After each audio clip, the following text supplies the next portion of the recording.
नमस्कार, good morning. क्या हाल चाल है प्यारे बच्चों। मेरा नाम है संजय भंडारी और आप सभी का स्वागत है मेरे YouTube चैनल केमिस्ट्री पेज में। यहाँ पर हम लोग एक क्रैश कोर्स JEE नीट 2021 के नाम से चला रहे हैं, जहां पर केमिस्ट्री सब्जेक्ट की पूरी तैयारी करवाई जाती है।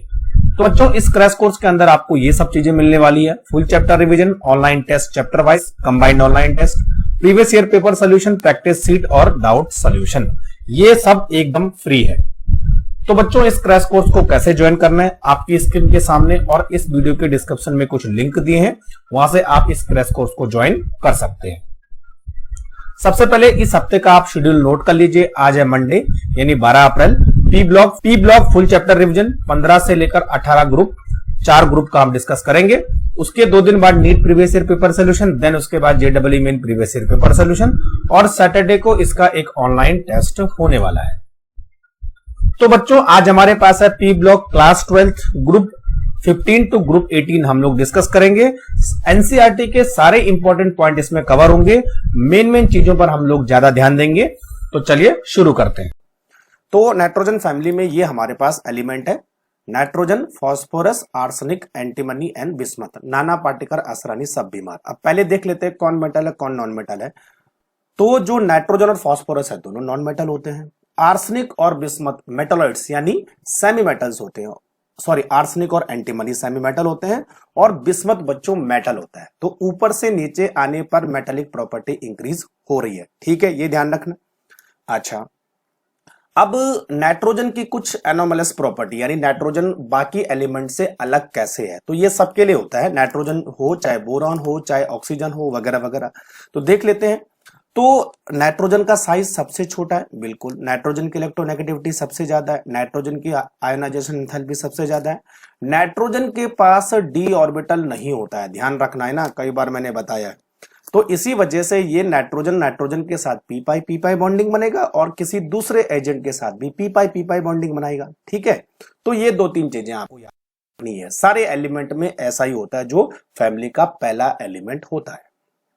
अब आगे देखो, नाइट्रोजन ट्रिपल बॉन्ड बनाता है, ध्यान रखना है ना, ट्रिपल बॉन्ड बनाता है, जबकि सारे एलिमेंट सिंगल बॉन्ड बनाते हैं। ध्यान रखिए, बिल्कुल है ना। नाइट्रोजन आपस में ट्रिपल बॉन्ड बनाता है, बाकी सारे एलिमेंट क्या बनाते हैं, सिंगल बॉन्ड बनाते हैं। और रीजन क्या है, ओवरलैपिंग सही से नहीं हो पाती, साइज बड़ा हो जाता है इसलिए।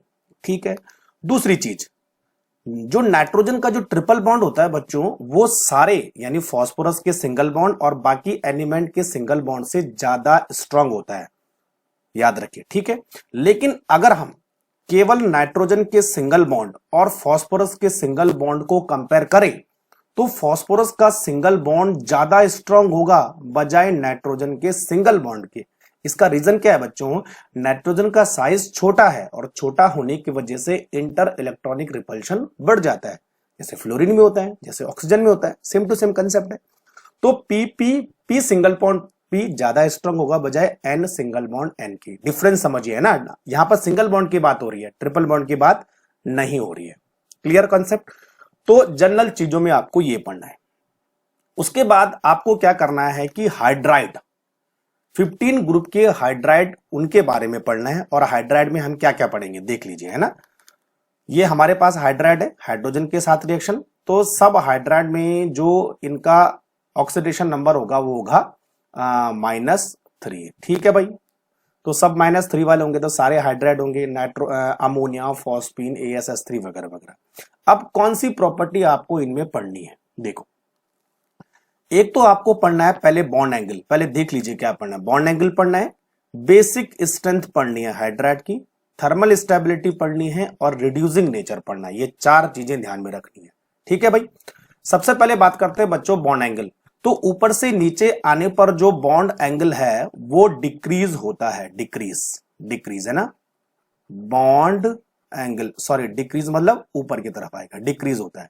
और रीजन क्या है बच्चों, जैसे जैसे साइज बढ़ेगा इलेक्ट्रोनेगेटिविटी कम होगी, तो रिपल्शन कम होगा बॉन्ड पेयर और लोन पेयर के बीच में, क्योंकि सबके पास एक लोन पेयर होता है। तो इस लोन पेयर के बीच में और इस बॉन्ड पेयर के बीच में रिपल्शन कम होगा, तो बॉन्ड एंगल धीरे धीरे कम होता रहेगा। अच्छा, ये जो बॉन्ड एंगल कम होता है ना, ये हर किसी में ऐसा होता है, चाहे आप हाइड्राइड लो, चाहे आप जो है बोरॉन के हाइड्राइड लो, वहां पर भी सेम कंसेप्ट है। ठीक है भाई, तो बॉन्ड एंगल हर किसी में कम होगा, हर किसी के हाइड्राइड में। ठीक, अच्छा, बात करते हैं बेसिक स्ट्रेंथ की। बेसिक स्ट्रेंथ का मतलब क्या होता है बच्चों, हर किसी के पास लोन पेयर है, ठीक है, और लोन पेयर की अवेलेबिलिटी जितनी बढ़ेगी बेसिक स्ट्रेंथ उतना ज्यादा होगा, ठीक है। जैसे जैसे हम ऊपर से नीचे की तरफ आते हैं, जो सेंट्रल एटम है उसका साइज बढ़ता है, और जब साइज बढ़ता है तो बच्चों एटम बड़ा होता है। एटम बड़ा होता है तो उसके ऊपर जो लोन पेयर है उनकी डेंसिटी कम हो जाती है। देखो लिखा है इलेक्ट्रॉन डेंसिटी डिक्रीज, और जब इलेक्ट्रॉन डेंसिटी डिक्रीज होगी तो वो उतना आसानी से प्रोटॉन को एक्सेप्ट नहीं कर पाएगा, इसलिए बेसिक स्ट्रेंथ कम होती है, ध्यान रखना।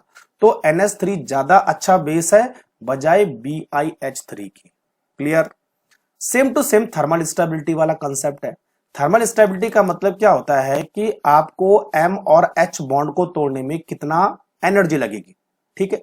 और बच्चों जब साइज बढ़ेगा तो बॉन्ड लेंथ भी बढ़ेगी, ऊपर से नीचे आने पर साइज बढ़ता है, बॉन्ड लेंथ बढ़ती है, तो बॉन्ड एनर्जी कम होगी, तो थर्मल स्टेबिलिटी भी डिक्रीज होगी।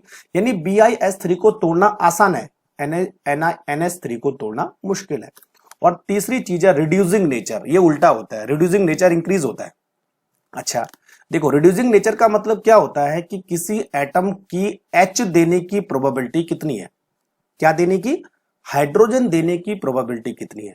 और बच्चों जो बॉन्ड जल्दी टूट जाएगा वो जल्दी हाइड्रोजन देगा, तो जिसकी थर्मल स्टेबिलिटी कम होगी उसकी रिड्यूसिंग पावर ज्यादा होनी चाहिए, ठीक है भाई। तो ध्यान रखिए ऊपर से नीचे आने पर रिड्यूसिंग कैरेक्टर बढ़ता है, बाकी कैरेक्टर कम होते हैं। ये देखो डिक्रीज डिक्रीज डिक्रीज, केवल रिड्यूसिंग कैरेक्टर इंक्रीज होता है, क्योंकि M और H के बीच बॉन्ड कम स्ट्रॉन्ग है और जल्दी टूट जाएगा, तो H जल्दी रिलीज होगा, तो रिड्यूसिंग कैरेक्टर बढ़ेगा। क्लियर हो गया कंसेप्ट? तो ये चारों प्रॉपर्टी को आपने ध्यान में रखना है हाइड्राइड के कॉन्सेप्ट में, ठीक है। चलो आगे बढ़े।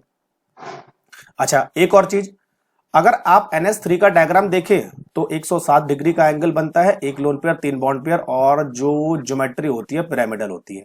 लेकिन देखो फॉस्फीन की बात करें PS3, एक बॉन्ड पेयर 3 बॉन्ड पेयर, लेकिन बॉन्ड एंगल देखो कम हो गया, तो धीरे धीरे बॉन्ड एंगल कम हो जाता है, क्योंकि P और H के बीच की डिस्टेंस क्या हो गई है, बढ़ गई है। क्लियर? चलो आगे बढ़े। अब आपको पढ़ने हैं oxide of 15 group 15 element, oxide यानी ऑक्सीजन के साथ रिएक्शन, ठीक है भाई। तो ऑक्साइड ये है सारे के सारे, ये नाइट्रोजन के ऑक्साइड, यहां पे लिख देते हैं ये नाइट्रोजन के ऑक्साइड, ये फास्फोरस के ऑक्साइड, ये आर्सेनिक के ऑक्साइड, ये एंटीमनी के ऑक्साइड, और ये बिस्मथ के ऑक्साइड, ठीक है भाई। तो इसमें पढ़ना क्या है, सबसे पहले आपको यह पढ़ना है कि ऑक्साइड का ऑक्सीडेशन नंबर कितना होता है। तो देखिए ऑक्सीडेशन नंबर निकालना आपको आ जाएगा, ठीक है। 6 है तो +3, 8 है तो +4, 10 है तो +5, तो ऑक्सीडेशन नंबर निकालना आपको आना चाहिए। बस केवल कंफ्यूज क्या होता है N2O के केस में, ठीक है भाई। हाँ तो ये ध्यान रखिए ऑक्सीडेशन नंबर, पहली चीज हो गई। दूसरा ये पूछता है कि इनका जो एसिडिक, बेसिक और एम्फोटेरिक नेचर क्या होता है, तो मैं आपको बता देता हूं। नाइट्रोजन के बच्चों ये दो ऑक्साइड N2O और NO न्यूट्रल होते हैं, ये मैंने आपको बता रखा है, ध्यान रखें ना, न्यूट्रल होते हैं। बाकी सारे ऑक्साइड क्या होते हैं, ये सारे के सारे ऑक्साइड क्या होते हैं, एसिडिक होते हैं, क्योंकि सारे के सारे क्या है, नॉन मेटल है। क्लियर हो गया? फास्फोरस के भी सारे ऑक्साइड क्या होंगे, एसिडिक होंगे, सारे होंगे एसिडिक होंगे, ठीक है। आर्सेनिक और एंटीमनी की ये दोनों ऑक्साइड बच्चों एम्फोटेरिक होते हैं, ध्यान रखिए ना, एम्फोटेरिक होते हैं, लेकिन हायर ऑक्सीडेशन के ऑक्साइड क्या होते हैं, एसिडिक होते हैं, ध्यान रखिए भाई, ठीक है। और बिस्मथ जो है मेटल है, तो बिस्मथ के ऑक्साइड क्या होंगे बच्चों, बेसिक होंगे। तो ऑक्साइड का नेचर आपको मालूम होना चाहिए। तो दो चीजें होंगी, ऑक्सीडेशन नंबर और ऑक्साइड का नेचर, कौन किस नेचर का ऑक्साइड है, इस पे बहुत क्वेश्चन बनते हैं। तीसरी चीज आपको पढ़नी है इनकी एसिडिटी का ऑर्डर। क्लियर? तो अगर आपको जो है अलग अलग नॉन मेटल के ऑक्साइड दे रखे हो, जैसे नाइट्रोजन का ऑक्साइड है, फास्फोरस का ऑक्साइड है और आर्सेनिक का ऑक्साइड है, ठीक है बच्चों, तो इनमें एसिडिटी का ऑर्डर क्या होगा। मैंने आपको बताया था कि इलेक्ट्रोनेगेटिविटी बढ़ेगी तो एसिडिटी भी बढ़ेगी। तो नाइट्रोजन से आर्सेनिक की तरफ इलेक्ट्रोनेगेटिविटी कम होती है तो एसिडिटी भी कम होगी, तो एसिडिटी यहां बढ़ेगी, देखो ठीक है। Electronegativity of the central atom decrease, then acidity also decrease. Clear? तो ऐसा ही ट्राइऑक्साइड में होता है, ऐसा ही पेंटाऑक्साइड में होता है, सेम टू सेम। लेकिन बच्चों अगर एक ही मेटल के अलग अलग ऑक्साइड, देखो नाइट्रोजन के सारे ऑक्साइड है, ठीक है भाई। तो नाइट्रोजन के ऑक्साइड में आपको क्या करना है, ऑक्सीडेशन नंबर देखना है। जैसा मैंने आपको एक बार शायद पहले भी बताया था कि यहां पर ये दोनों तो न्यूट्रल हो गए, इन दोनों को छोड़ दो, लेकिन यहां पर देखो नाइट्रोजन का ऑक्सीडेशन नंबर जो है बढ़ रहा है। यहां पर नाइट्रोजन का ऑक्सीडेशन नंबर +5 है, यहां पर +4 है, और यहां पर कितना है, +3 है। तो जैसे जैसे ऑक्सीडेशन नंबर बढ़ेगा एसिडिटी भी बढ़ेगी। तो दो चीजें आपको ध्यान रखनी है। अगर जो है एक ही मेटल के ऑक्साइड होते हैं तो ऑक्सीडेशन नंबर देखना हुआ, और अलग अलग मेटल के ऑक्साइड होते हैं तो आपको क्या क्या देखना हुआ, इलेक्ट्रोनेगेटिविटी देखनी हुई। क्लियर हो गया? चलो अब बात करते हैं बच्चों हैलाइड्स की। तो ट्राई हैलाइड बनाते हैं मोस्टली, ठीक है, NF3 NCl3 NBr3, ठीक है, सब ऐसे ट्राई हैलाइड बनाते हैं। अब ट्राई हैलाइड में क्या करना, आपको स्टेबिलिटी चेक करनी है। तो बच्चों जितना साइज दोनों का बराबर होगा, एक चीज हमेशा ध्यान रखना, दो एटम का साइज अगर छोटा होता है, इक्वल होता है, बराबर होता है, नियर बाय होता है, तो स्टेबिलिटी बढ़ती है। देखो NF3 ज्यादा स्टेबल है, NCl3 थोड़ा सा कम स्टेबल है, NBr3 और कम स्टेबल। तो साइज का डिफरेंस होगा तो जो स्टेबिलिटी है वो कम होगी। क्लियर हो गया? अब बात करते हैं लीविस बेस, ठीक है। तो सारे के सारे नाइट्रोजन के हैलाइड जो है ट्राई हैलाइड लीविस बेस होते हैं। लीविस बेस का मतलब इनके पास एक लोन पेयर है और ये किसी को लोन पेयर इलेक्ट्रॉन डोनेट कर सकते हैं, तो सबके पास लोन पेयर है ना। तो अब लीविस बेस ऊपर से नीचे आने पर कम कैसे हुआ, देखिए। तो बच्चों जो F है ना, उसकी इलेक्ट्रोनेगेटिविटी ज्यादा है, तो ये क्या करेगा, इन इलेक्ट्रॉन को अपनी तरफ अट्रैक्ट करेगा। तो नाइट्रोजन के ऊपर इलेक्ट्रॉन की अवेलेबिलिटी कम हो जाएगी, और जितनी अवेलेबिलिटी कम होगी उतना लीविस बेस कैरेक्टर भी कम होगा। तो देखिए जितना कम इलेक्ट्रोनेगेटिव होगा तो नाइट्रोजन के इलेक्ट्रॉन को खींचने की जो पावर है वो कम हो जाएगी, तो इसके पास इलेक्ट्रॉन ज्यादा रहेंगे बजाय NF3 के। तो ऊपर से नीचे आने पर लीविस बेस कैरेक्टर बढ़ता है, ध्यान रखें, ठीक है। और रीजन क्या है, electron density of an atom due to the electronegativity difference. Clear? आप देखिए बॉन्ड एंगल की बात करें तो ऊपर से नीचे आने पर जो है बॉन्ड एंगल बढ़ता है। रीजन क्या है, जो बॉन्ड पर रिपल्शन होता है वो कम हो जाता है, बॉन्ड दूर दूर जाने लगते हैं, और जब बॉन्ड दूर दूर जाने लगेंगे तो उनके बीच में एंगल बढ़ जाता है। तो बस ये तीन चीजें आपको ध्यान में रखनी है। चलो अब बात करते हैं, हमारे पास नाइट्रोजन के जो कंपाउंड है उनमें दो कंपाउंड है, एक तो नाइट्रोजन गैस है और दूसरा है अमोनिया गैस, ठीक है। तो नाइट्रोजन गैस में आपको क्या पढ़ना है कि नाइट्रोजन गैस कैसे बनती है, तो कई बार इससे क्वेश्चन आया है। तो नोट कर लीजिए, तीन कंपाउंड हमारे पास है, एक है अमोनियम डाइक्रोमेट, दूसरा है सोडियम एजाइड और तीसरा है बेरियम एजाइड। इन तीनों के थर्मल डिकम्पोजिशन यानी हीटिंग, अगर इन तीनों को हम हीट करें तो हमें कौन सी गैस मिलेगी, नाइट्रोजन गैस मिलेगी। तो कई बार ऑप्शन में आ जाता है कि इनमें से कौन से कंपाउंड को हीट करने से नाइट्रोजन गैस मिलती है। दो तो एजाइड है, बेरियम और सोडियम, और एक है अमोनियम डाइक्रोमेट, याद रखिए। दूसरा हम बात करते हैं अमोनिया गैस।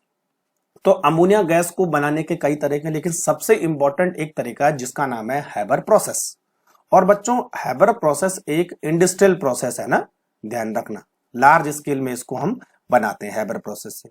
तो हैबर प्रोसेस में हम क्या करते हैं, N2 लेते हैं और H2 लेते हैं, यानी हाइड्रोजन और नाइट्रोजन दोनों गैस लेते हैं और अमोनिया हमें गैस फॉर्म में मिल जाती है। दिस इज रिवर्सिबल प्रोसेस, पहले एक तो चीज ध्यान रखनी है आपको, ठीक है। अच्छा, दूसरी चीज इसमें जो है एनर्जी अमाउंट रिलीज होती है -92 किलो जूल पर मोल। तो इसका मतलब ये जो प्रोसेस है वो एक्सोथर्मिक है, याद रहेगा, एक्सोथर्मिक, ठीक है। अब कई बार जो है लैच एटलियर कॉन्सेप्ट से क्वेश्चन आ जाता है कि अगर आपको अमोनिया ज्यादा चाहिए तो किन चीजों का ध्यान रखना पड़ेगा। देखिए, तो आपको इन तीन चीजों का ध्यान रखना पड़ेगा। टेम्परेचर कम करना पड़ेगा, एक्सोथर्मिक प्रोसेस है, प्रेशर ज्यादा करना पड़ेगा, और सबसे इंपॉर्टेंट आपको कैटालिस्ट का यूज करना पड़ेगा। तो कई बार इसमें कैटालिस्ट पूछ लेते हैं, तो आयरन ऑक्साइड आपको याद होगा और मॉलिब्डेनम आपको याद होगा। तो कैटालिस्ट हम मोस्टली क्या करते हैं बच्चों, आयरन ऑक्साइड Fe2O3 ध्यान रखिए, आयरन ऑक्साइड, और कुछ जो है K2 और Al2O3 एल्यूमिना का भी यूज इसमें किया जाता है। और molybdenum as a promoter use होगा जो कि कैटालिस्ट की एफिशिएंसी को बढ़ा देता है। तो इन चीजों का ध्यान रखना, खासकर आयरन ऑक्साइड का और मॉलिब्डेनम का। क्लियर हो गया? ठीक है। अच्छा, अब अमोनिया का यूज क्या है, कई बार डायरेक्ट पूछ लेते हैं। अमोनिया एक गैस है और वाटर के साथ मिलकर क्या बनाती है, अमोनियम हाइड्रोक्साइड बनाती है।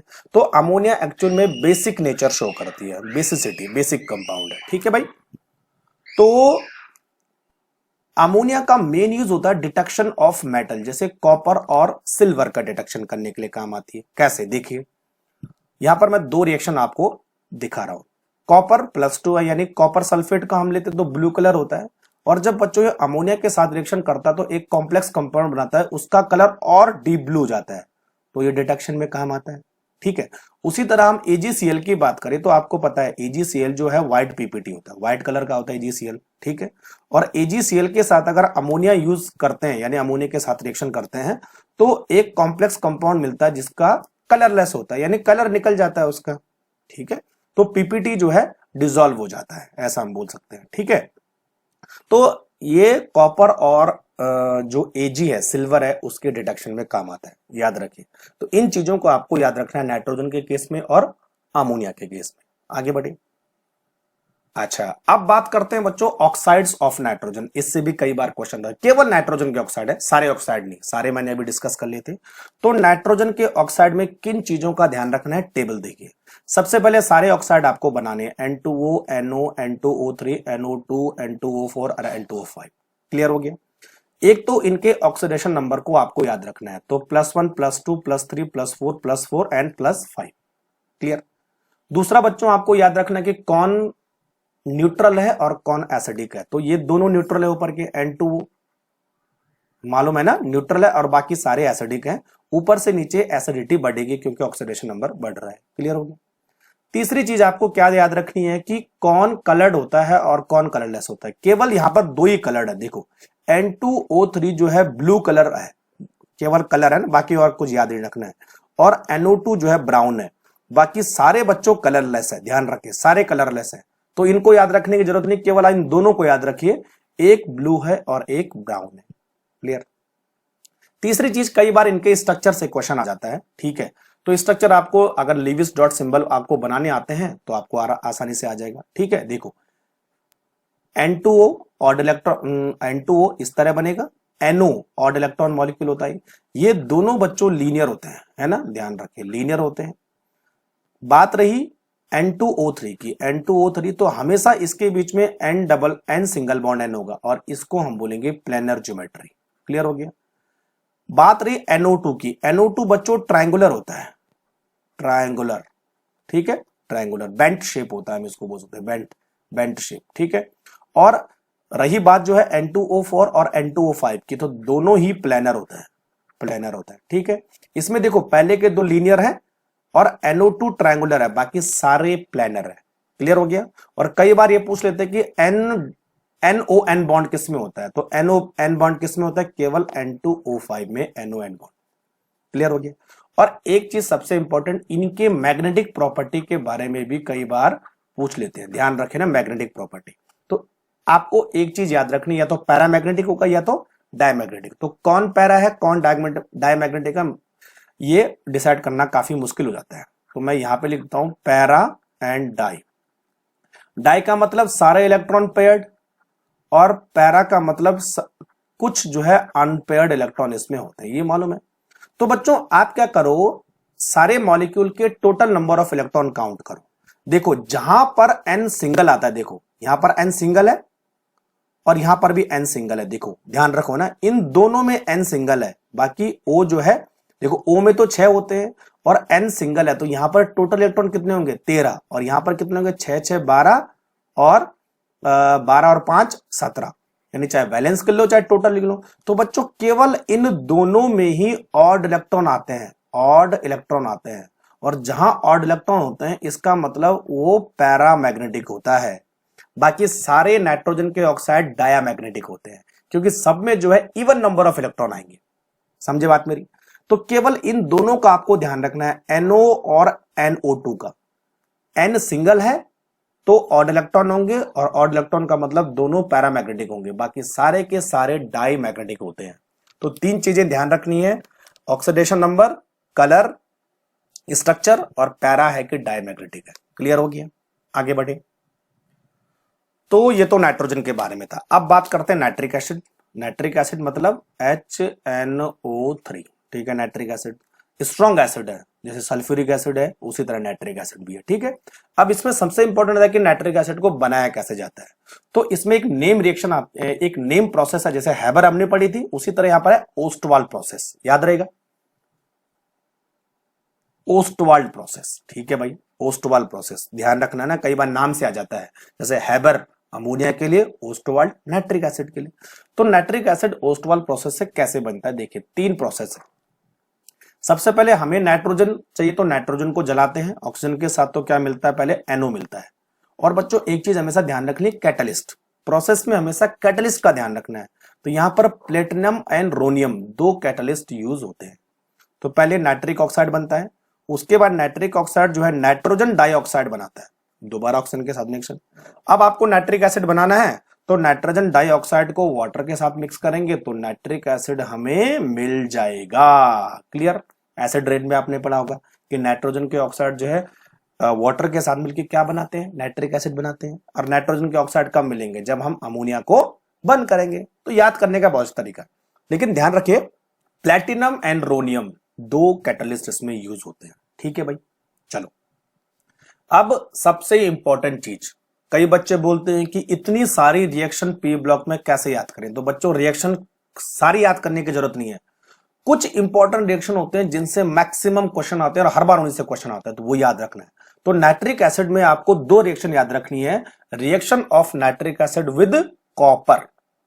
अच्छा पहले इसका स्ट्रक्चर भी देख लीजिए, नाइट्रिक एसिड प्लेनर मॉलिक्यूल होता है, ठीक है। तो रिएक्शन विद कॉपर, ध्यान रखिए कॉपर के साथ रिएक्शन आपको याद रखनी है। और ये क्यों इंपॉर्टेंट है, क्योंकि डाइल्यूट अलग रिएक्शन देता है और कॉन्सेंट्रेट अलग रिएक्शन देता है, ठीक है। चलो देखो, तो यहां पर डाइल्यूट HNO3, यहां पर कॉन्सेंट्रेटेड HNO3, दोनों कॉपर के साथ रिएक्शन करेंगे तो सेम प्रोडक्ट बनाएंगे, कॉपर नाइट्रेट। ध्यान रखिए कॉपर नाइट्रेट बनाएंगे, लेकिन अलग क्या हुआ। अच्छा बच्चों डाइल्यूट होगा तो हमेशा नाइट्रिक ऑक्साइड रिलीज होगा, और अगर कॉन्सेंट्रेटेड होगा तो NO2 रिलीज होता है। ये बहुत इंपॉर्टेंट है, यानी कॉन्सेंट्रेटेड नाइट्रिक एसिड जितने भी मेटल के साथ रिएक्शन करता है या नॉन मेटल के साथ रिएक्शन करता है हमेशा NO2 गैस ही निकालता है मोस्ट ऑफ केस में।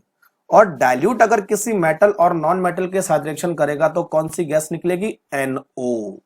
याद रखिए इसी पे क्वेश्चन आता है कई बार। तो 2 रिएक्शन है, इनको रट लीजिए, रटने की जरूरत तो है नहीं, वैसे दोनों कॉपर नाइट्रेट बनाते हैं और वाटर तो बनाते हैं, बस एक में आप डाइल्यूट में NO लिख दो और कॉन्सेंट्रेट में NO2 लिख दो और बाकी बैलेंस कर लो उनको, याद रहेगा, ठीक है।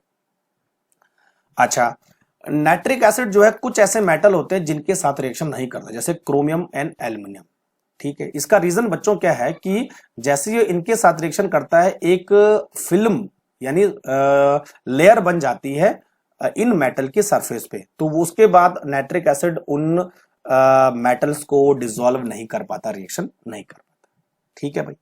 याद रहेगा नाइट्रिक एसिड के केस में, ठीक है। अब बात करते हैं नाइट्रिक एसिड का एक बहुत इंपॉर्टेंट चीज है ब्राउन रिंग टेस्ट। मैंने एक बार एक तस्वीर भी पोस्ट की थी, एक पिक्चर पोस्ट की थी जिसमें मैंने रिंग टेस्ट को बताया था, वो भी आपको बताता हूं मैं। तो सबसे पहले आपको यह जान रहा है कि what is brown ring test and what is it for. तो ब्राउन रिंग टेस्ट जो है नाइट्रेट के डिटेक्शन, यानी नाइट्रेट आयन, कौन से आयन, नाइट्रेट आयन है, NO3 माइनस, ध्यान रखना कई सारे आते हो, NO2 माइनस भी होता है, ये नाइट्राइट है, तो केवल नाइट्रेट आयन के डिटेक्शन के लिए यूज होता है। क्लियर। करते कैसे हैं, सबसे इंपॉर्टेंट चीज, ठीक है। तो मान लीजिए कि आपके पास कोई ऐसा कंपाउंड है जिसमें नाइट्रेट आयन है, जैसे लेड नाइट्रेट मैंने लिया, तो इसको हम एज ए सैंपल ले लेंगे और इसमें हम डालते हैं बच्चों freshly prepared ferrous sulphate, freshly prepared, और ये कुछ ग्रीन कलर का होता है ना, ग्रीन ब्राउन।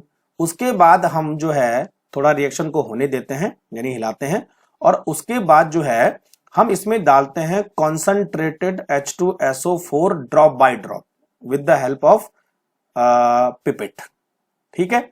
और जैसे ड्रॉप बाय ड्रॉप डालेंगे तो जो है धीरे धीरे जो है 2 लेयर बनेंगी और 2 लेयर के जंक्शन में एक ब्राउन कलर की एक लेयर बन जाएगी, ठीक है। तो इसी को हम बोलते हैं नाइट्रेट ब्राउन रिंग टेस्ट। अब इसमें रिएक्शन कैसे होती है वो इंपॉर्टेंट है। तो बच्चों रिएक्शन देखें, नाइट्रेट हमारे पास था, हमने फेरस सल्फेट लिया यानी Fe+2। तो Fe क्या होता है, इसका ऑक्सीडेशन होता है और ये Fe यानी फेरिक में कन्वर्ट हो जाता है, और जो NO3 था वो किस में कन्वर्ट हुआ, NO में। अब सब रिएक्शन करेंगे आपस में, तो ये जो ब्राउन रिंग बनी वो इस कंपाउंड की होती है, इसी को आपको लिखना है। तो इसका नाम है बच्चों पेंटा एक्वा नाइट्रोसो आयरन, पेंटा एक्वा नाइट्रोसो आयरन, पेंटा एक्वा नाइट्रोसो आयरन। और +2 है, उसके बाहर हम जो है काउंटर आयन लगा देंगे तो सल्फेट हो जाएगा, तो इसको ऐसे भी लिख सकते हैं। तो ध्यान रखिए कि किस चीज की वजह से ब्राउन रिंग बनी है, ठीक है। और ये वो तस्वीर है, देखो यहाँ पे ब्राउन रिंग बनी है, बिल्कुल परफेक्ट। तो यहाँ पे जो है ये एक जंक्शन नीचे, एक जंक्शन ऊपर और बीच में ब्राउन रिंग, तो ये इसी की ब्राउन रिंग है ना। क्लियर हो गया। चलो अब बात करते हैं फास्फोरस, नाइट्रोजन खत्म, फास्फोरस की बात करते हैं। सबसे इंपॉर्टेंट है एलोट्रॉप्स ऑफ फास्फोरस। तो एलोट्रॉप्स वैसे 3 टाइप के होते हैं allotropes, white phosphorus, red phosphorus and black phosphorus, मालूम है आपको। अच्छा, इसमें ज्यादातर पूछा क्या जाता है, इसमें ज्यादातर पूछा जाता है बच्चों डिफरेंस, किसमें डिफरेंस, व्हाइट फास्फोरस और रेड फास्फोरस में बेसिक डिफरेंस क्या होता है, इससे क्वेश्चन बनता है। तो मैं आपको बता देता हूं, एक तरफ व्हाइट फास्फोरस, दूसरी तरफ रेड फास्फोरस। तो जो व्हाइट फास्फोरस होता है उसमें P4 यूनिट होती है, ध्यान रखिए, और इस तरह बनता है। तो कई बार ऐसे बोलते हैं कि इसमें कितने एंगल बनेंगे, तो 4 एंगल बनते हैं, 4 कोने बन रहे हैं, 1 2 3 4, ये 4 ट्रायंगल बन रहे हैं, ठीक है भाई। और एंगल भी पूछ लेते हैं कई बार बच्चों, तो इसका जो एंगल है वो 60 डिग्री होता है, ध्यान रखिए, P4 यूनिट है ना। रेड फास्फोरस जो है पॉलीमर चेन में होता है, चेन में होता है, ठीक है। बहुत सारी P4 यूनिट आपस में जुड़ी होती है। देखिए ये जो एंगल है इस समय ज्यादा हो गया, इस समय एंगल जो है ज्यादा हो गया बजाय इससे। तो पहले स्ट्रक्चर में आपको डिफरेंस करना है, दोनों P4 होती हैं, ये भी P4 ये भी P4, लेकिन ये सिंगल यूनिट होती है और ये मल्टीपल यूनिट आपस में कनेक्ट होती है। क्लियर हो गया। चलो अब बच्चों जो व्हाइट फास्फोरस है वो पॉइजनस होता है, जबकि रेड फास्फोरस पॉइजनस नहीं होता है। दूसरी चीज, व्हाइट फास्फोरस हाईली अनस्टेबल होता है एंड मोस्टली रिएक्टिव होता है। तो कई बार ऐसा क्वेश्चन आता है कि कौन सा एलोट्रॉप फास्फोरस का ज्यादा रिएक्टिव होता है, तो वो होता है व्हाइट फास्फोरस, जबकि रेड फास्फोरस थोड़ा सा स्टेबल होता है और नॉन रिएक्टिव होता है। जल्दी से आग पकड़ लेता है, ठीक है, लेकिन ये जल्दी से आग नहीं पकड़ता है क्योंकि इसका पॉलीमरिक नेचर है, ठीक है। सबसे इंपॉर्टेंट चीज बच्चों, कॉस्टिक सोडा, सोडा NaOH। तो जो व्हाइट फास्फोरस है वो NaOH के साथ रिएक्शन करता है और फॉस्फीन गैस बनाता है, PH3, लेकिन रेड फास्फोरस NaOH के साथ कोई भी रिएक्शन नहीं करता है, याद रखिए, कई बार स्टेटमेंट वाइज क्वेश्चन आ जाता है, ठीक है। नेक्स्ट पॉइंट हमारे पास केमिल्यूमिनेसेंस। केमिल्यूमिनेसेंस का मतलब होता है बच्चों कि अगर अंधेरा हो तो व्हाइट फास्फोरस क्या करता है, ग्लो करता है, दिखता है ना, ग्लो करता है, यानी लाइट को इमिट करता है। लेकिन रेड फास्फोरस में केमिल्यूमिनेसेंस प्रोसेस या जो मैकेनिज्म है वो नहीं होता है, ध्यान रखिए इस पॉइंट को, ठीक है। और एक सबसे इंपॉर्टेंट चीज, व्हाइट फास्फोरस जो है वाटर में तो इनसॉल्युबल होता है, लेकिन carbon disulphide and carbon tetrachloride में सॉल्युबल होता है। मतलब पोलर सॉल्वेंट में इनसॉल्युबल है, नॉन पोलर में सॉल्युबल है, लेकिन रेड फास्फोरस दोनों में इनसॉल्युबल है, neither dissolve in water not dissolve in carbon tetrachloride. ध्यान रखिए, ये बहुत कई बार पूछा जाता है, ठीक है। तो पॉलीमर के से आप कनेक्ट कर सकते हैं कि पॉलीमर सॉल्युबल नहीं होते। तो एक तो बच्चों आपको क्या करना है, रिएक्टिविटी का ध्यान रखना है, ये ज्यादा रिएक्टिव होता है और अनस्टेबल होता है ना, और इस चीज का ध्यान रखना है जिनमें मैं डिफरेंस बता रहा हूं, ठीक है। और एक सर्टेन टेम्परेचर पे व्हाइट फास्फोरस रेड फास्फोरस आपस में चेंज हो सकते हैं। देखो व्हाइट फास्फोरस को अगर 540 केल्विन पर रखें तो रेड फास्फोरस बन जाता है, तो व्हाइट फास्फोरस को बर्न करने पे रेड फास्फोरस कन्वर्ट या मिल सकता है। पॉइंट क्लियर हो गए, आगे बढ़े। अब बात करते हैं, तीसरा है ब्लैक फास्फोरस। तो अगर बच्चों तीनों फास्फोरस को मैं देखूं तो ब्लैक सबसे ज्यादा स्टेबल, उसके बाद रेड, उसके बाद व्हाइट, और रिएक्टिविटी ऑर्डर जस्ट क्या हो जाएगा, उल्टा हो जाएगा। अच्छा, ब्लैक फास्फोरस की बात करें तो ब्लैक फास्फोरस 2 फॉर्म में आता है, alpha black and beta black, ठीक है। और ये कैसे बनते हैं, देखो रेड फास्फोरस को हमने गर्म किया 803 केल्विन अल्फा फास्फोरस, और व्हाइट फास्फोरस को हमने गर्म किया 473 kelvin and beta black phosphorus. तो दोनों रेड और व्हाइट फास्फोरस से हमें मिल सकते हैं। ठीक। अच्छा, एक और इंपॉर्टेंट चीज कि दिखता कैसे है, इस तरह दिखता है बिल्कुल। बीटा ब्लैक फास्फोरस किसके जैसे दिखता है बच्चों? ग्रेफाइट के जैसे। अब बस आप, मैंने एक क्लू दे दिया आपको, it is just like graphite. ठीक है। और यहां पर जो बॉन्ड एंगल होता है वो लगभग 120 डिग्री होता है, और एक लोन पेयर होगा तो वो क्या करेगा, यहां पर इलेक्ट्रॉन को शेयर करेगा इस तरह से। तो ग्रेफाइट से मिलता जुलता स्ट्रक्चर है। ग्रेफाइट में कार्बन था, इसमें क्या है, फास्फोरस है। वहां भी पेंटा हेक्सागोनल रिंग थी, या भी हेक्सागोनल रिंग है। अच्छा, ये जो ब्लैक फास्फोरस है वो ग्रेफाइट के जैसा दिखता भी है, जैसे काले कलर का होता है, तो ग्रेफाइट भी काले कलर का होता है। ग्रेफाइट जो है गुड कंडक्टर ऑफ इलेक्ट्रिसिटी होता है, ब्लैक फास्फोरस भी अच्छे इलेक्ट्रिसिटी को कंडक्ट करता है। तो बहुत सारी सिमिलरिटी है ग्रेफाइट और ब्लैक फास्फोरस में, इसमें इतना ही पढ़ना आपको। क्लियर हो गया? चलो अब बात करते हैं फॉस्फीन की। फॉस्फीन में क्या देखना है? फॉस्फीन का फॉर्मूला होता है PH3। बच्चों फॉस्फीन वेरी पॉइजनस गैस है। ठीक है। बनती कैसे देखो, जब हम कौन से फास्फोरस को NaOH के साथ ट्रीट करेंगे? व्हाइट फास्फोरस को। देखिए व्हाइट फास्फोरस NaOH के साथ ट्रीट होता है with the help of water, तो गैस बनती है फॉस्फीन। और कई बार इसको भी पूछ लेते हैं, सोडियम हाइपोफॉस्फाइड क्या बनता है बाय प्रोडक्ट में। ठीक है, ध्यान रखना केवल व्हाइट फास्फोरस से ही फॉस्फीन बनती है, रेड और ब्लैक फास्फोरस से फॉस्फीन नहीं बनती है। क्योंकि मैंने अभी बोला था कि कौन सा फास्फोरस NaOH के साथ रिएक्शन करेगा? White phosphorus. क्लियर हो गया? अच्छा, एक इंपॉर्टेंट चीज फॉस्फीन के बारे में और पढ़ना है। फॉस्फीन क्या होता है बच्चों? बेसिक नेचर का होता है। ठीक है। तो रिएक्ट विद एसिड, कौन सा एसिड के साथ? HI के साथ रिएक्शन करेगा। तो करेगा क्या? प्रोटॉन को एक्सेप्ट करेगा। देखिए PH3 के पास लोन पेयर है, तो यहां से प्रोटॉन एक्सेप्ट हो जाएगा, तो PH4 तो प्लस हो जाएगा और I माइनस हो जाएगा। तो फॉर्मूला क्या बनेगा? PH4I। एक दो बार पूछ लेते हैं इसमें। ठीक है बच्चों? ठीक है। तो ये एक बेस की तरह काम करता है। और कौन से बेस की तरह काम करता है? लिविस बेस की तरह काम करता है, क्योंकि इसके पास एक लोन पेयर होता है, जैसे अमोनिया होता है, सेम टू सेम। घबराने की जरूरत नहीं है, बस इतना ही देखना है इसमें। आगे बढ़ते हैं। फॉस्फोरस के हैलाइड। तो फॉस्फोरस के दो हैलाइड होते हैं, एक होता है PCl3, एक होता है PCl5। ठीक है। ये होता है PCl3 और ये होता है PCl5। ठीक है। PCl3 में 3 बॉन्ड पेयर, एक लोन पेयर। PCl5 में जो है 5 बॉन्ड होते हैं। तो सबसे पहले इनके स्ट्रक्चर पर क्वेश्चन आता है। तो PCl5 से इतना नहीं आता, लेकिन सॉरी PCl3 पे इतना नहीं पूछते, लेकिन PCl5 पे बहुत क्वेश्चन पूछते हैं। तो सबसे पहले आपको देखना है कि PCl3 में जो हाइब्रिडाइजेशन है वो sp3 है, और इसकी ज्योमेट्री लगभग जो है पिरामिड के जैसे है, पिरामिडल ज्योमेट्री। लेकिन PCl5 की बात करें तो ये होता है बच्चों ट्राइगोनल, जैसे मैंने आपको बोला था, ट्राइगोनल बाई पिरामिडल। पहले तो ज्योमेट्री पता करो। हाइब्रिडाइजेशन जो है sp3d होगा, क्योंकि कितने बॉन्ड है? 5 बॉन्ड है, तो sp3d होगा। ठीक है। दो टाइप के बॉन्ड आपको मिलेंगे, एक ये वाला बॉन्ड, देखो ये वाला, तो ये वाला 120 डिग्री, और एक ऊपर और नीचे है ये वाला बॉन्ड, तो ये वाला बॉन्ड है 90 डिग्री। ठीक है। इन बॉन्ड को हम बोलते हैं इक्वेटोरियल, इक्वेटोरियल, और इन बॉन्ड को हम बोलते हैं एक्सियल। तो हमेशा ध्यान रखना, एक्सियल बॉन्ड की बॉन्ड लेंथ हमेशा ज्यादा होती है बजाय इक्वेटोरियल बॉन्ड की बॉन्ड लेंथ। पिछली बार पूछा गया था ये। तो एक्सियल बॉन्ड की बॉन्ड लेंथ इक्वेटोरियल से ज्यादा होती है, ऐसा क्यों? रिपल्शन। जवाब क्या है बच्चों? रिपल्शन। तो सब चीज मालूम हो गया। ठीक है। और यहां पर फास्फोरस का ऑक्सीडेशन नंबर कितना होगा? +5। यहां पर फास्फोरस का ऑक्सीडेशन नंबर कितना होगा? +3। तो दो तीन चीजें आपको ध्यान रखनी है। बनते कैसे हैं? फास्फोरस को क्लोरीन के साथ मिक्स कर दो तो क्या बन जाएगा? PCl3 बनेगा और PCl5 बनेगा। बैलेंस कर लीजिए। ठीक है। चलो अब थोड़ा सा आपको देखना है कि PCl5 की कोई यूनिक प्रॉपर्टी है, वो मैं आपको बता देता हूं। तो PCl5 बच्चों सॉलिड स्टेट में एग्जिस्ट करता है, और कौन सा आयनिक सॉलिड होता है? ठीक है।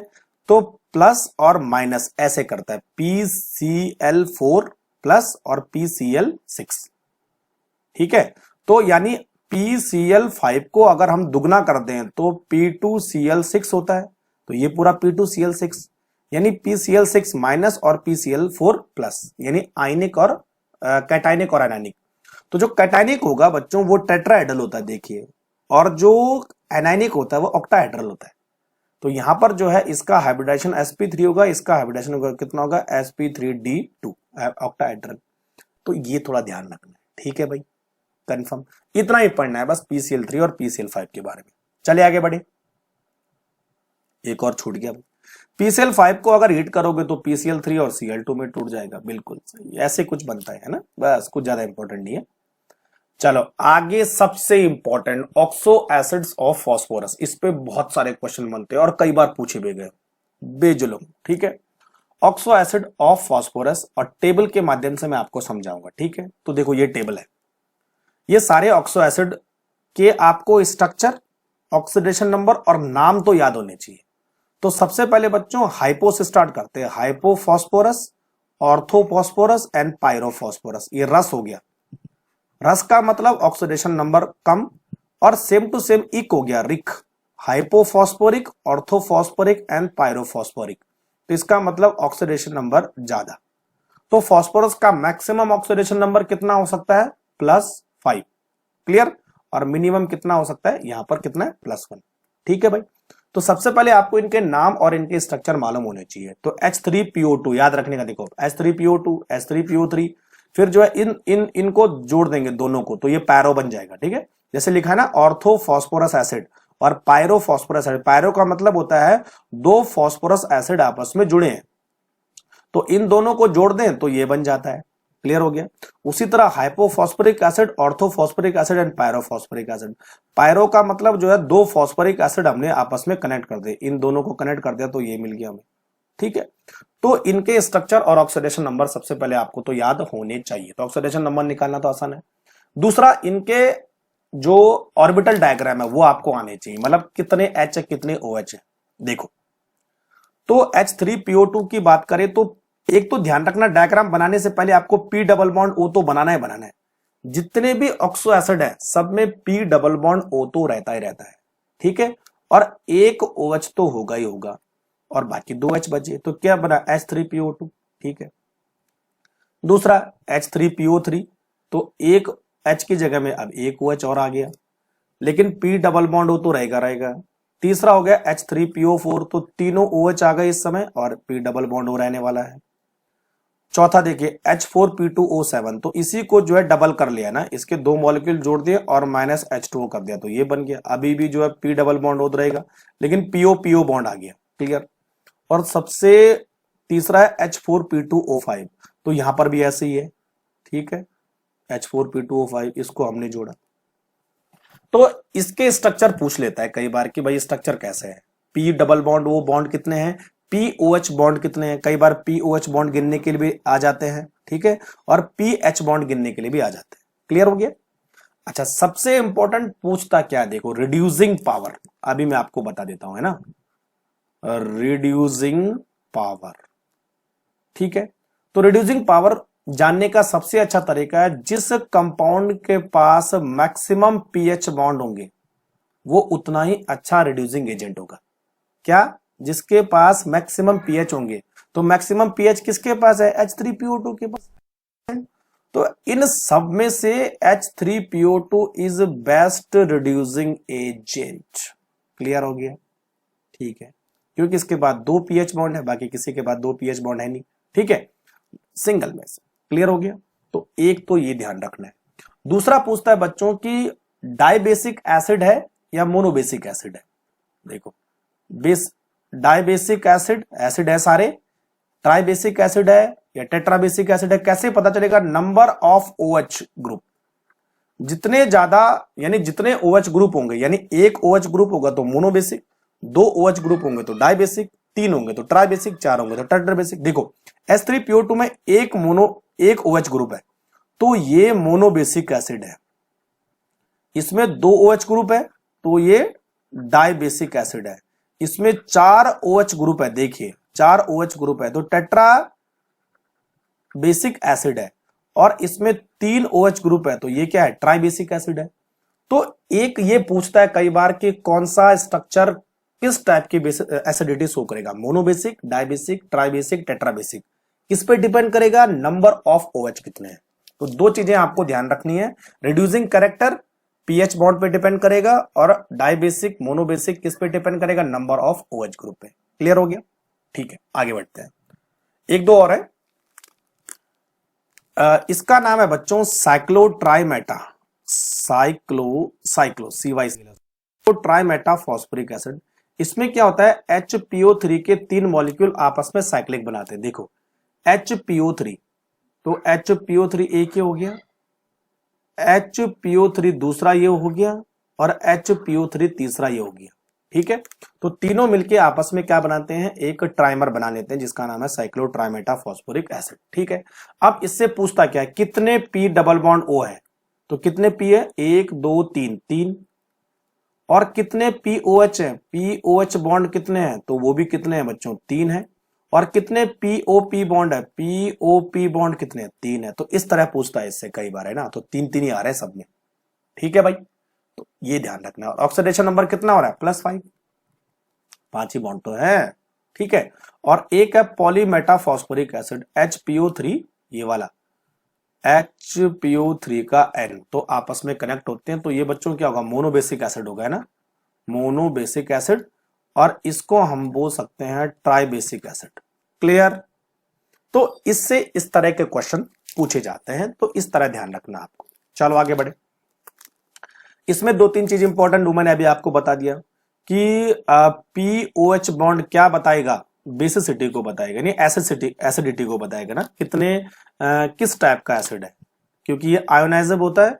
और पीएच बॉन्ड क्या बताएगा, रिड्यूसिंग प्रॉपर्टी को बताएगा। ठीक है, तो सबसे अच्छा H3PO2 रिड्यूसिंग एजेंट, और H3PO4 सबसे अच्छा ऑक्सीडाइजिंग एजेंट। ध्यान रखना, क्योंकि इसका जो है रिडक्शन पॉसिबल है, ऑक्सीडेशन पॉसिबल नहीं है। ठीक है ना, तो ये दूसरों का ऑक्सीडेशन करेगा लेकिन खुद का रिडक्शन करेगा, तो ऑक्सीडाइजिंग एजेंट है, और ये सबसे अच्छा रिड्यूसिंग एजेंट है। और जो बच्चों बीच के मॉलिक्यूल होंगे जैसे H3PO3, ये ऑक्सीडाइजिंग एजेंट भी होगा और रिड्यूसिंग एजेंट होगा। रीजन, क्योंकि इसमें जो ऑक्सीडेशन नंबर है वो +3 है, 6 3, हाँ +3 है, तो +3 से +5 भी हो सकता है, यानी ऑक्सीडेशन भी हो सकता है, और +3 से +1 भी हो सकता है, यानी रिडक्शन भी हो सकता है। तो जो बीच वाले होते हैं जिनका ऑक्सीडेशन नंबर +3 होता है, वो ऑक्सीडाइजिंग एजेंट भी होंगे और रिड्यूसिंग एजेंट होंगे। लेकिन H3PO2 केवल और केवल रिड्यूसिंग एजेंट होगा, क्योंकि इसका ऑक्सीडेशन पॉसिबल नहीं है, और H3PO4 केवल जो है ऑक्सीडाइजिंग एजेंट होगा, क्योंकि इसका ऑक्सीडेशन पॉसिबल नहीं है। समझ में बात आ गई? तो ये तीनों से क्वेश्चन कई बार ऐसे पूछा जाता है कि कौन रिड्यूसिंग एजेंट है, कौन ऑक्सीडाइजिंग है, कौन दोनों है। ठीक है,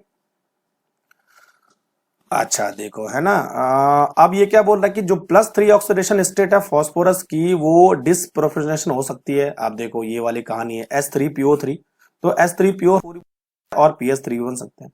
तो कई बार एक आध क्वेश्चन पूछा है कि ऐसा कौन सा कंपाउंड है जो कि डिसप्रोपोर्शनेशन रिएक्शन कर सकता है, तो जिनका ऑक्सीडेशन नंबर क्या होगा, +3, क्योंकि वो ज्यादा भी हो सकता है और कम भी हो सकता है। ठीक है, तो यहां पर जो है -3 हो गया, और यहां पर कितना हो गया, +5 हो गया। तो ऐसी रिएक्शन जिसमें ऑक्सीडेशन और रिडक्शन दोनों होते हैं, डिसप्रोपोर्शनेशन रिएक्शन बोलते हैं। क्लियर? आगे बढ़े। अब ऑक्साइड्स ऑफ फास्फोरस, अभी तो आपने ऑक्सो एसिड पढ़ा, ध्यान रखना है ना, दोनों अलग अलग चीजें। ऑक्साइड्स ऑफ फास्फोरस केवल 2 ही ऑक्साइड है, ज्यादा नहीं करेंगे। P2O3 फास्फोरस ट्राइऑक्साइड और phosphorus pentoxide. Phosphorus trioxide +3 oxidation number, phosphorus pentoxide +5। अच्छा बच्चों, ये डाइमर फॉर्म में होते हैं।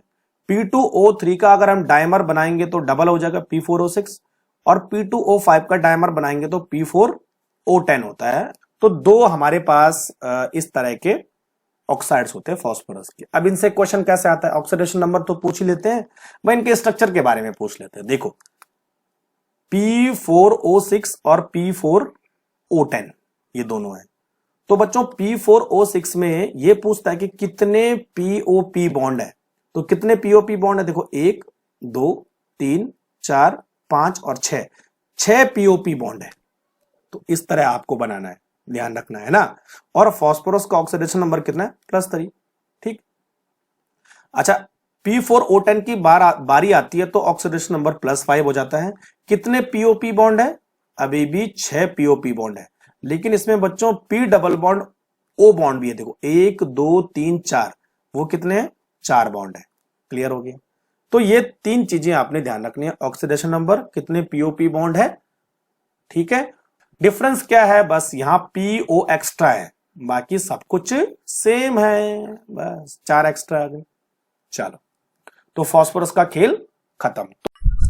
तो चलिए बच्चों, नेक्स्ट हमारे पास है ग्रुप 16 यानी ऑक्सीजन फैमिली। सबसे पहले आपको यह देखना है, जो सल्फर होता है वो दो टाइप के मिनरल्स में एग्जिस्ट करता है, एक वो सल्फेट की फॉर्म में होता है और दूसरा वो सल्फाइड की फॉर्म में होता है। अब देखिए बच्चों, सल्फेट में तीन चीजें होती है, एक होता है gypsum, copper sulphate twice H2O, उसके बाद इप्सम सॉल्ट MgSO4 7H2O और बेराइट यानी बेरियम सल्फेट। वहीं सल्फाइड की अगर हम बात करें तो सल्फाइड में गैलेना यानी PbS, जिंक ब्लेंड यानी ZnS और कॉपर पैराइड्स यानी CuFeS2। तो आपको यह देखना है कि सल्फर की कौन सी फॉर्म सल्फेट में होती है और कौन सी फॉर्म सल्फाइड होती है। अब बच्चों, सबसे इंपॉर्टेंट चीज है कि जो ग्रुप 16 है उसमें इलेक्ट्रॉन गेन एंथैल्पी का आपको ऑर्डर पता करना है, लेकिन ये रेगुलर ऑर्डर नहीं है। यहां पर देखिए, सल्फर की इलेक्ट्रॉन गेन एंथैल्पी सबसे ज्यादा होती है, लेकिन ऑक्सीजन की सारे एलिमेंट से सबसे कम इलेक्ट्रॉन गेन एंथैल्पी होती है। और इसका रीजन क्या है, ऑक्सीजन का साइज छोटा होता है, उसकी इलेक्ट्रोनेगेटिविटी ज्यादा होती है और साइज छोटा होने की वजह से वहां पर रिपल्शन सबसे ज्यादा होता है, इसीलिए वो इलेक्ट्रॉन गेन इजीली नहीं कर पाता है किसी और एलिमेंट के मुकाबले। क्लियर हो गया, ये एक्सेप्शन आपको याद रखना है। अब बात कर लेते हैं कौन सा मेटल है कौन सा नॉन मेटल है। तो ऑक्सीजन और सल्फर दोनों नॉन मेटल्स होते हैं, सेलेनियम एंड टेलुरियम दोनों मेटलॉइड्स होते हैं यानी सेमी मेटल होते हैं, और पोलेनियम मेटल होता है। किस तरह का मेटल है, रेडियो एक्टिव मेटल है जिसका हाफ लाइफ 13.8 डेज होता है। नेक्स्ट हमारे पास है हाइड्राइड ऑफ 16 ग्रुप, ठीक है। तो अब देखो, आपको ये चीजें पढ़नी यहां पर हाइड्राइड के केस में, acidic strength, reducing nature, thermal stability, boiling point and bond angle, और ये हमारे पास इनके हाइड्राइड है। अब ये मैंने प्रॉपर्टी लिख दी है कि कौन कौन सी प्रॉपर्टी कैसे बढ़ते हैं। देखो, एसिडिक स्ट्रेंथ ऊपर से नीचे बढ़ेगी, रीजन क्या है, देखो एसिड का मतलब होता है हाइड्रोजन को देना, और बच्चों हाइड्रोजन को कौन देगा, जिसका बॉन्ड लेंथ ज्यादा होगा। तो यहां हाइड्रोजन को देना आसान है, ऊपर हाइड्रोजन को देना मुश्किल है, तो ऊपर से नीचे एसिडिक स्ट्रेंथ क्या होगी, बढ़ेगी। तो H2O H2PO ज्यादा अच्छा एसिडिक होगा। क्लियर। रिड्यूसिंग नेचर भी बिल्कुल बढ़ेगा, क्योंकि रिड्यूसिंग नेचर का मतलब वही होता है हाइड्रोजन को देना, तो सेम टू सेम कॉन्सेप्ट आ गया। तो बॉन्ड लेंथ बढ़ेगी तो बॉन्ड को तोड़ना आसान है। थर्मल स्टेबिलिटी घटेगी एग्जैक्टली, क्योंकि बॉन्ड लेंथ कमजोर हो रहा है। H2O ज्यादा अच्छा थर्मल स्टेबिलिटी वाला होगा, यानी तोड़ना मुश्किल होगा H और O बॉन्ड को, P O और H बॉन्ड को तोड़ना आसान है, ठीक है। अच्छा, बॉइलिंग पॉइंट का ऑर्डर आपको याद करना पड़ेगा। H2O का बॉइलिंग पॉइंट सबसे ज्यादा और H2S का बॉइलिंग पॉइंट सबसे कम, इसलिए H2S बच्चों गैस होती है और H2O क्या होता है, लिक्विड होता है।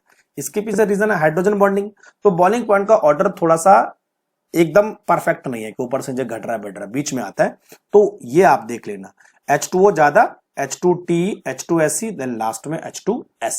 और बॉन्ड एंगल बच्चों ऊपर से नीचे क्या होगा, घटेगा, ध्यान रखना। तो सबको समझ में आ गया, चलो आगे बढ़े। अब बात करते हैं oxides of group 16 elements, oxides, ठीक है।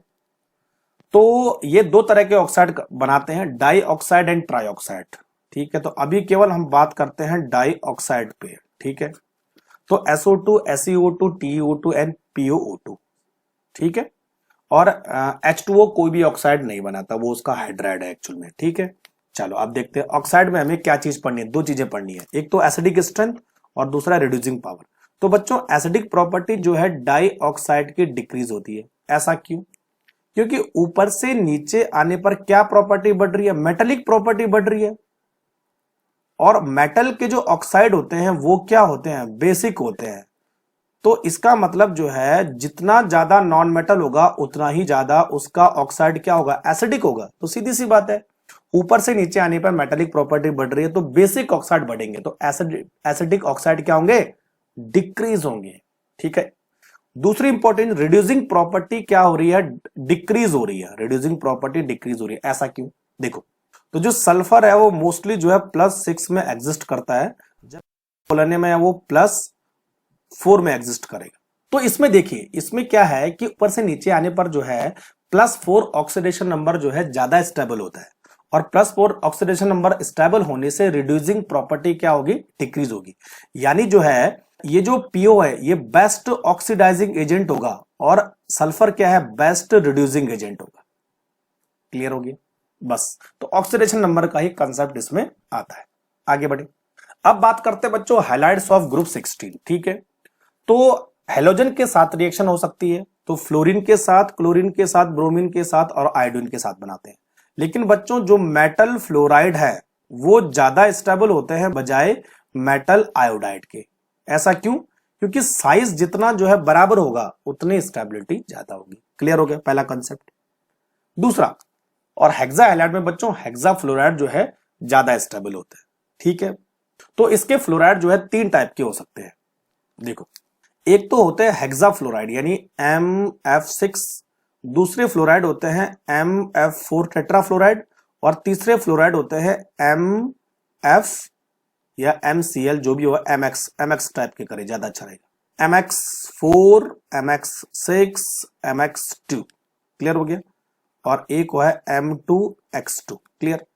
अच्छा बच्चों, जो हेक्सा फ्लोराइड होते हैं वो ऑक्टाहेड्रल होते हैं, मालूम है आपको, ऑक्टाहेड्रल।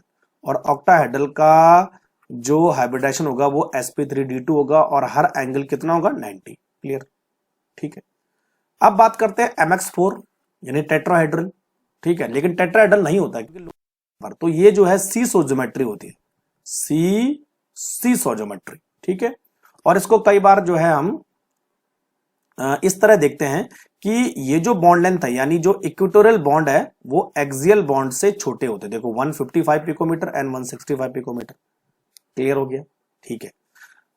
जो डाई हैलाइड होते हैं वो बेंट शेप होते हैं, 103 एंगल होते हैं। ठीक है, और वहां पर 2 लोन पेयर होते हैं।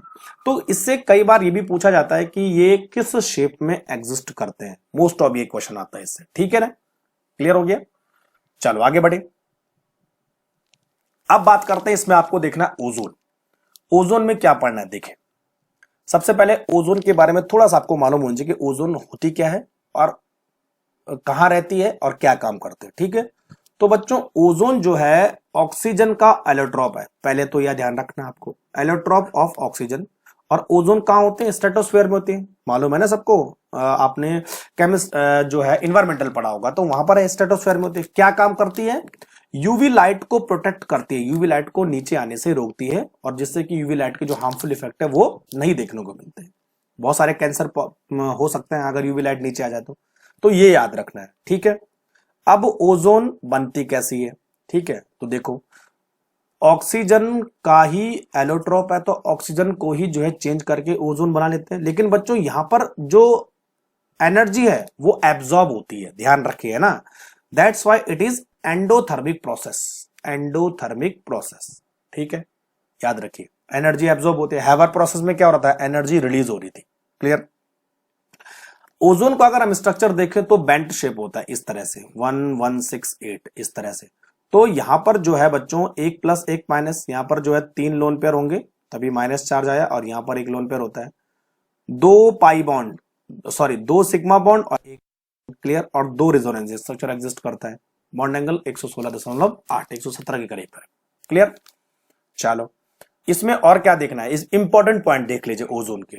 बच्चों ओजोन क्या होती है, डायमैग्नेटिक होती है, जबकि हमारा ऑक्सीजन क्या होता है, पैरामैग्नेटिक होता है। याद रखिए, ओजोन डायमैग्नेटिक, ऑक्सीजन पैरामैग्नेटिक। दूसरी चीज, ओजोन एक तरह का पावरफुल ऑक्सीडाइजिंग एजेंट है, ऑक्सीजन से भी ज्यादा पावरफुल ऑक्सीडाइजिंग एजेंट है ओजोन। ठीक है, क्योंकि जल्दी टूट जाता है। ठीक। तीसरा इंपॉर्टेंट, ओजोन को डिप्लीशन कौन करता है भाई, नाइट्रिक ऑक्साइड और क्लोरोफ्लोरोकार्बन, जिसमें फ्रियोन सबसे इंपॉर्टेंट है। ये 2 इंपॉर्टेंट कंपाउंड है जो ओजोन को डिप्लीट करते हैं, ओजोन होल। और बच्चों ओजोन और अगर ऑक्सीजन की हम तुलना करें तो ozone is thermodynamically unstable with respect to the oxygen. ध्यान रखें, दोनों को तोड़ने की कोशिश करेंगे तो कौन पहले टूटेगा, ओजोन टूटेगी, ऑक्सीजन बाद में टूटेगी। इसीलिए जो है ओजोन जो है ज्यादा पावरफुल ऑक्सीडाइजिंग एजेंट होता है बजाय ऑक्सीजन के। क्लियर हो गया। और इसका रीजन क्या है बच्चों, ये गिब्स फ्री एनर्जी होती है, जो डेल्टा जी की वैल्यू होती है वो काफी नेगेटिव हो जाती है इस केस में। क्लियर।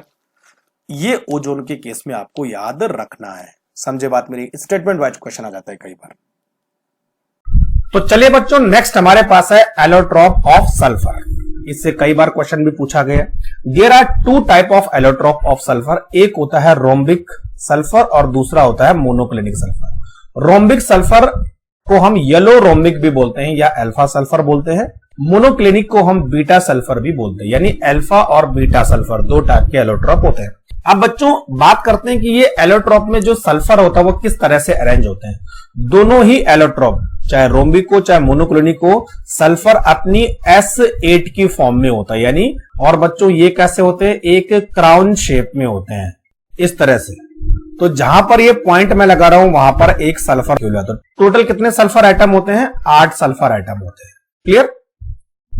अब देखिए बच्चों, इनके शेप पर डिस्कस कर लेते हैं। तो ये तो हमारे पास क्राउन शेप में रोम्बिक और मोनोक्लिनिक सल्फर में। अब देखिए बच्चों, जो रोम्बिक सल्फर है वो ऑक्टाहेड्रल शेप का होता है इस तरह से, जबकि जो मोनोक्लिनिक सल्फर है वो नीडल शेप का होता है। दोनों एक दूसरे से फिजिकली अलग होते हैं लेकिन केमिकली सिमिलर होते हैं। अब देखिए बच्चों, यहां पर एक टेम्परेचर का बहुत इंपॉर्टेंट रोल है। 369 केल्विन एक टेम्परेचर जिसके ऊपर सल्फर मोनोक्लिनिक फॉर्म में होता है और जिसके नीचे सल्फर रोम्बिक फॉर्म में होता है। और 369 वो टेम्परेचर होता है जहां पर सल्फर की दोनों फॉर्म एग्जिस्ट करती है और this temperature is called transition temperature. तो 369 पर दोनों फॉर्म एग्जिस्ट करती है, लेकिन 369 के ऊपर मोनोक्लिनिक सल्फर होगा और 369 के नीचे रोम्बिक सल्फर होगा।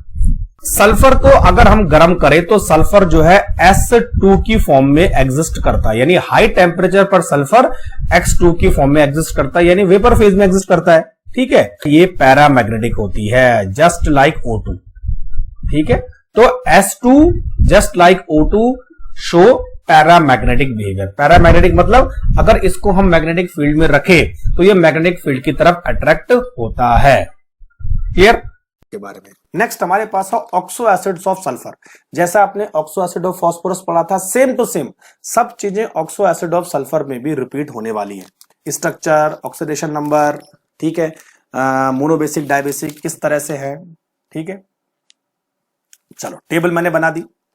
शुरुआत करते हैं। Sulphurous acid H2SO3, sulphuric acid H2SO4, thiosulphuric acid H2S2O3, dithionous acid H2S2O4 and dithionic acid H2S2O5। तो देखो S का नंबर O का नंबर धीरे धीरे बढ़ रहा है। इसमें सबसे इंपॉर्टेंट आता है ये H2SO3। जैसे वहां पर हमें PO बॉन्ड था फास्फोरस के ऑक्सो एसिड में, यहां पर वैसे SO बॉन्ड तो रहता है सबके पास। ठीक है, और यहां पर बच्चों ऑक्सीडेशन नंबर कितना होगा, 6 2 +4। ठीक है, यहां पर कितना होगा, 8 +6। अच्छा, ऑक्सीडेशन नंबर ध्यान रखना सल्फर का +6 से ऊपर नहीं करना है। क्लियर हो गया। ठीक है, तो यहां पर कितना होने वाला है, दोनों का अलग अलग है, 6 और 6 4 तो +2। ठीक है, इस तरह से अलग अलग आप निकाल सकते हैं इसमें। ठीक है ना, इसमें कितना होने वाला है, 4 दूनी 8, 8 और 8 में से 2 गया 6 यानी +3। ठीक है, इसमें 10 2 8 +4। तो ऑक्सीडेशन नंबर निकालना कोई बात, तो ऑक्सीडेशन नंबर एक तो आना चाहिए आपको, दूसरा स्ट्रक्चर आना चाहिए बच्चों आपको। ठीक है, तीसरा इंपॉर्टेंट होता है कि कई बार पूछ लेता है कि कौन सा ऐसा स्ट्रक्चर है जिसमें S सिंगल बॉन्ड S होता है। तो इन दोनों में होता है, देखो S single bond S, S single bond S, और S डबल बॉन्ड S किस में होता है, केवल इसमें होता है, थायोसल्फ्यूरिक एसिड में। ठीक, तीसरी चीज पूछता है कि डाई बेसिक है, मोनोबेसिक है, ट्राई बेसिक है। तो जितने OH होंगे उस हिसाब से उसकी एसिडिटी हो जाएगी। तो ये डाई बेसिक, ये भी डाई बेसिक, मोस्ट ऑफ इसमें डाई बेसिक होते हैं। देखो ये भी डाई बेसिक है, ये भी डाई बेसिक है, ये सारे डाई बेसिक है। अब आने वाले हैं ट्राई, ये सारे के सारे जो है डाई बेसिक एसिड होंगे। क्लियर हो गया। नेक्स्ट इसी के कुछ और। अच्छा देखो, अब हमारे पास है ये पायरोसल्फ्यूरिक एसिड या डाई सल्फ्यूरिक एसिड। देखो सल्फ्यूरिक एसिड को हमने आपस में, दो सल्फ्यूरिक एसिड के मॉलिक्यूल H2SO4 को हमने आपस में मिला दिया और वाटर उससे निकाल दिया, तो हमारे बना पायरो सल्फ्यूरिक एसिड। इसको हम ओलियम भी बोलते हैं ना, OLE, याद रहेगा ओलियम, H2S2O7। अच्छा बच्चों, H2S2O7 एक ऐसा कंपाउंड है जिसमें SOS बॉन्ड होता है, ध्यान रखें SOS बॉन्ड। तो कई बार पूछ लेते हैं कि SOS बॉन्ड किस में होता है, और अगेन ये भी अभी डाई बेसिक एसिड है। क्लियर। अच्छा, एक और चीज आगे, मार्शल एसिड कई बार पूछ लेते हैं। तो मार्शल एसिड में पेरोक्साइड लिंकेज होती है, ये देखिए कई बार पूछ लेते कि ऐसा कंपाउंड जिसमें पेरोक्साइड लिंकेज है, तो वो बच्चों पेरोक्सो डाइसल्फ्यूरिक एसिड, नाम से दिख रहा पेरोक्सो डाइसल्फ्यूरिक एसिड यानी मार्शल एसिड, H2S2O8 हो गया इसमें। और अगेन ये भी डाइबेसिक एसिड है, तो सारे डाइबेसिक एसिड है, इसमें तो कोई चेंज करना नहीं। लेकिन S डबल बॉन्ड S किस में है, S सिंगल बॉन्ड S किस में है, और पेरोक्साइड लिंकेज किस में है, और SOS बॉन्ड किस में है, वो ध्यान रखना है आपको। ठीक है, तो इसीलिए मैंने सारे स्ट्रक्चर आपको बता दिए कि कौन जो है डाइबेसिक होगा, कौन मोनोबेसिक एसिड होगा, वगैरह वगैरह।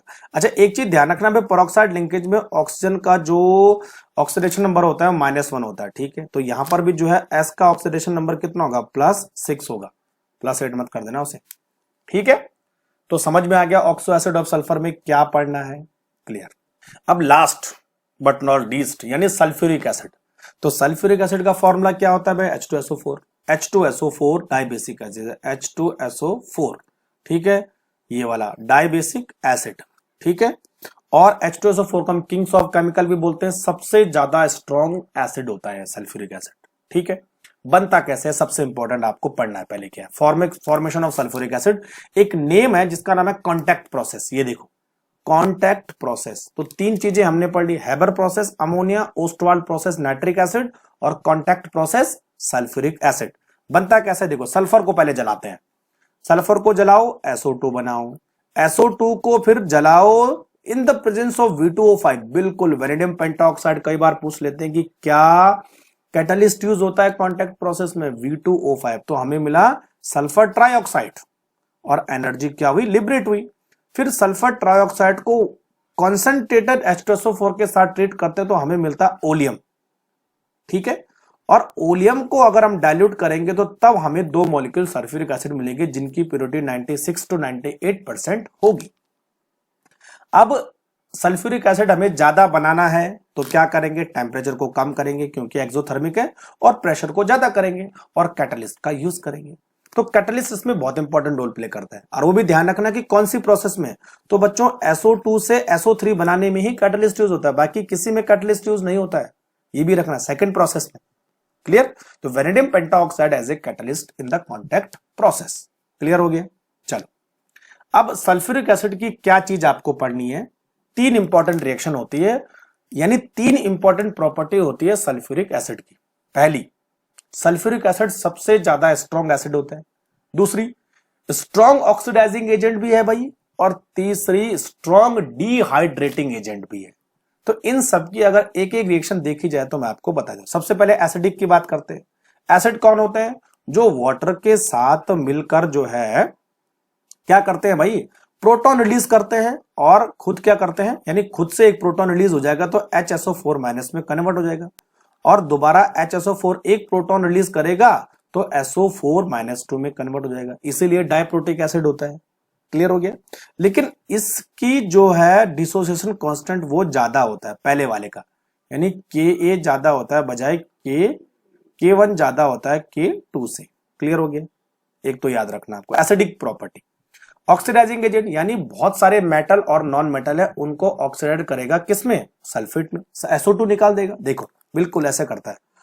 कॉपर मेटल है तो कॉपर सल्फेट बनाएगा, SO2 निकाल देगा। सल्फर नॉन मेटल है तो SO2 बना देगा। कार्बन नॉन मेटल है तो CO2 और SO2 बना देगा। तो जितने भी मेटल और नॉन मेटल होते हैं सबके जो है ये सल्फेट बनाता है, मेटल के सल्फेट बनाएगा, और नॉन मेटल के जो है ऑक्साइड बना देगा, क्लियर हो गया। डिहाइड्रेटिंग एजेंट में कई बार क्वेश्चन पूछा जाता है। तो बच्चों चीनी लिया आपने, यानी शुगर है सुक्रोज, और उसमें सल्फ्यूरिक एसिड डाल दिया तो चीनी जो सफेद से काली हो जाती है, इसको हम बोलते हैं चेरिंग ऑफ शुगर। तो वही रिएक्शन में कराने वाला हूं, देखो C12H22O11 ये है हमारे पास सुक्रोज यानी टेबल शुगर, और सुक्रोज में हमने ऐड किया H2SO4। तो क्या होता है बच्चों कि वाटर मॉलिक्यूल निकल जाते हैं सारे के सारे, और केवल कार्बन छूट जाता है, और जो कार्बन होता है वो ब्लैक कलर का होता है। तो चीनी में अगर हम H2SO4 डालेंगे तो चीनी से सारा पानी निकल जाएगा, और चीनी जो सफेद कलर की है वो किस में कन्वर्ट हो जाएगी, ब्लैक कलर में। और ब्लैक किसकी वजह से होता है, कार्बन की वजह से होता है। तो ये 3 प्रॉपर्टी आपको सल्फ्यूरिक एसिड की याद रखनी है, बाकी और कोई दिक्कत है नहीं, चलेगा। तो चलिए देखते हैं क्या क्या आपको पढ़ना है, साथ में भाई नोट भी करते जाना। तो सबसे पहले हम बात करते हैं ग्रुप 17 यानी हैलोजन फैमिली। हैलोजन का मतलब होता है साल्ट प्रोड्यूसर, जैसे NaCl है ना, BaCl2 इस तरह से, ठीक है। और दूसरा हो गया हमारे पास MgCl2। तो इसके मोस्ट ऑफ कंपाउंड क्या करते हैं, सॉल्ट प्रोड्यूस करते हैं। आइए देखते हैं। फ्लोरीन, क्लोरीन, ब्रोमीन, आयोडीन और एस्टेटाइन, ये इनके कंपाउंड है। ऊपर से नीचे आने पर जो है आपको इस तरह का वेरिएशन देखने को मिलता है, ठीक है। अब इसमें पीरियोडिक प्रॉपर्टीज में आपको किन चीजों का ध्यान रखना है, तो मोस्टली 4 पीरियोडिक प्रॉपर्टी हमारे पास है। Atomic radius, ionisation enthalpy, electronegativity and electron gain enthalpy. Atomic radius में कोई एक्सेप्शन नहीं है, ऊपर से नीचे आने पर एटॉमिक रेडियस क्या होता है, बढ़ता है, तो सीधे बढ़ेगा, कोई एक्सेप्शन नहीं है। आयोनाइजेशन एंथैल्पी मोस्ट नेगेटिव होगी, सॉरी हाँ मोस्ट नेगेटिव होगी, सबसे ज्यादा होगी, तो इसमें भी कोई एक्सेप्शन नहीं, ऊपर से नीचे। आईपी की वैल्यू क्या होती है, घटती है, ध्यान रखना बच्चों, है ना, क्योंकि रेडियस बढ़ेगा तो आईपी की वैल्यू घटेगी, तो उल्टा होता है रेडियस से, मालूम आपको। इलेक्ट्रोनेगेटिविटी की वैल्यू भी सेम होती है। फ्लोरीन मोस्ट इलेक्ट्रोनेगेटिव, धीरे धीरे ऊपर से नीचे आते जाएंगे तो इलेक्ट्रोनेगेटिविटी कम होगी, क्लियर। इलेक्ट्रॉन गेन एंथैल्पी में एक्सेप्शन है, बस क्लोरीन पहले आ गया। आप देखो क्लोरीन की इलेक्ट्रॉन गेन एंथैल्पी फ्लोरीन से ज्यादा होती है, ये ध्यान रखना आपको। तो ये एक्सेप्शन पकड़ने वाली बात है, एक्सेप्शन है वहां पर आपको ध्यान रखना है इलेक्ट्रॉन गेन एंथैल्पी का कॉन्सेप्ट, बाकी कहीं कोई एक्सेप्शन नहीं है, सीधे कॉन्सेप्ट है, सीधे आंसर आ जाएगा, क्लियर।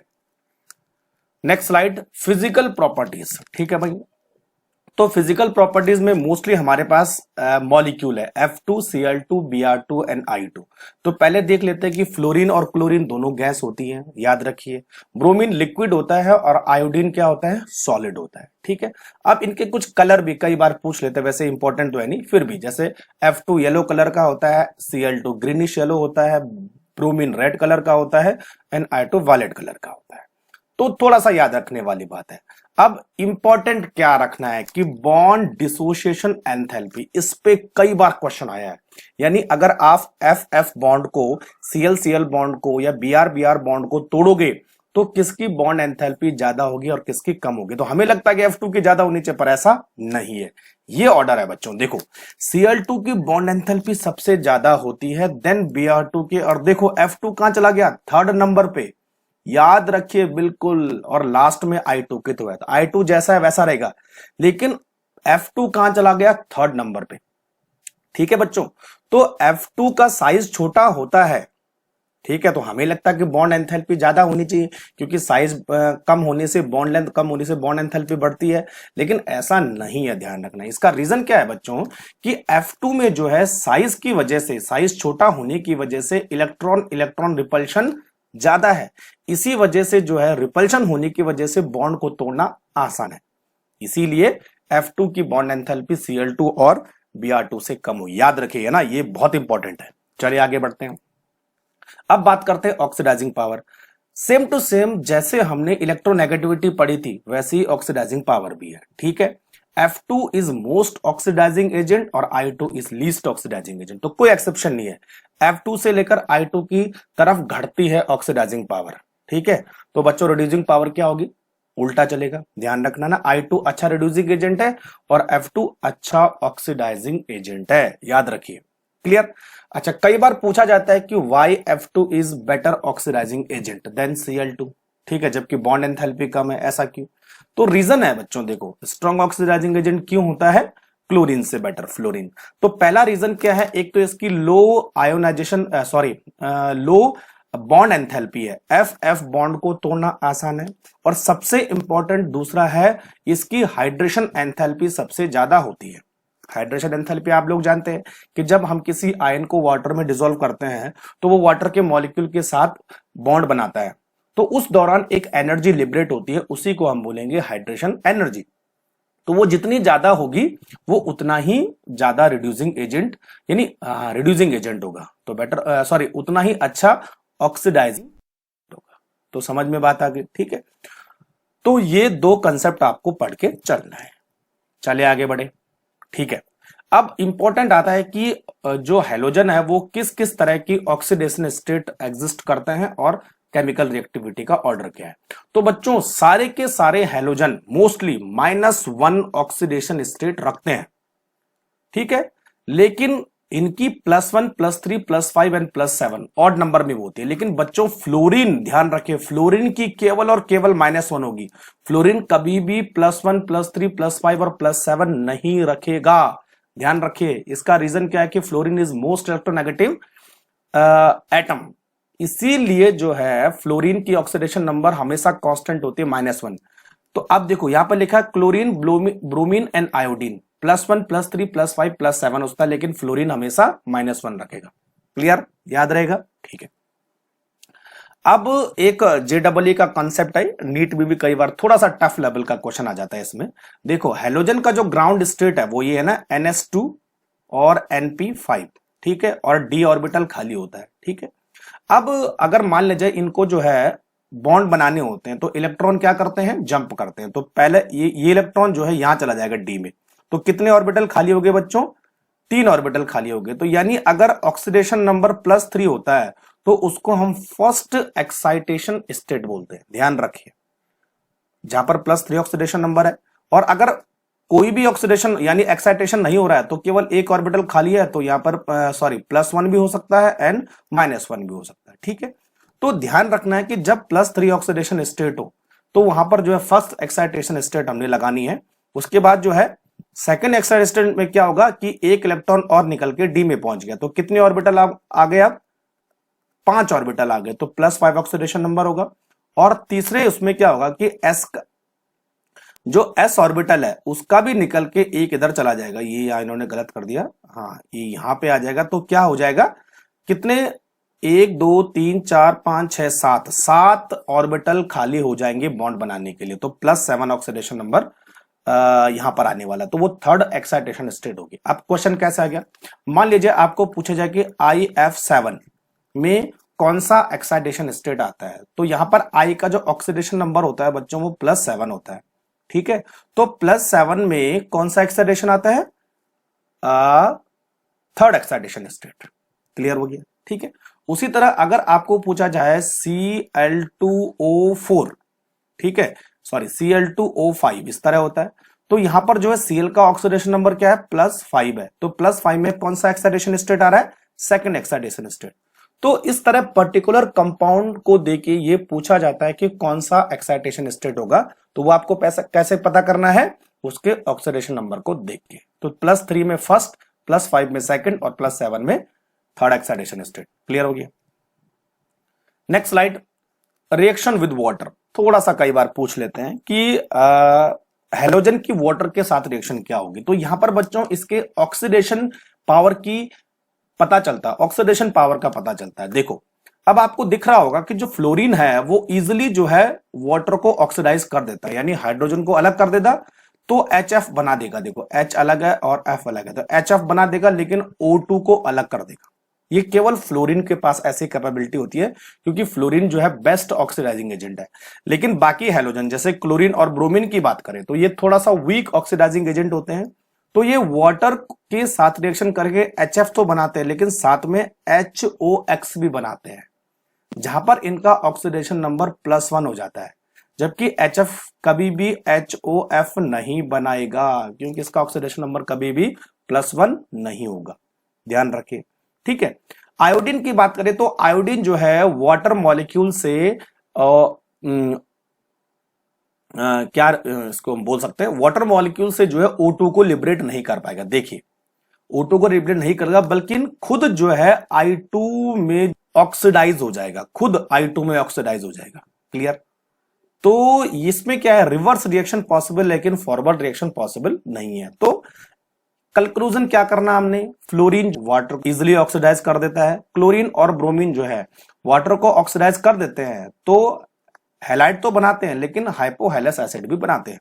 आयोडीन जो है खुद ऑक्सीडाइज हो जाता है, तो इजिली ये वाटर को ऑक्सीडाइज नहीं कर पाएगा। कंक्लूजन क्लियर, ठीक है। चलो अब इंपॉर्टेंट है हाइड्रोजन हैलाइड। ठीक है। हाइड्रोजन के साथ रिएक्शन करके जो भी कंपाउंड बनेंगे उनको हम हैलाइड बोलेंगे, HF, HCl, HBr और HI।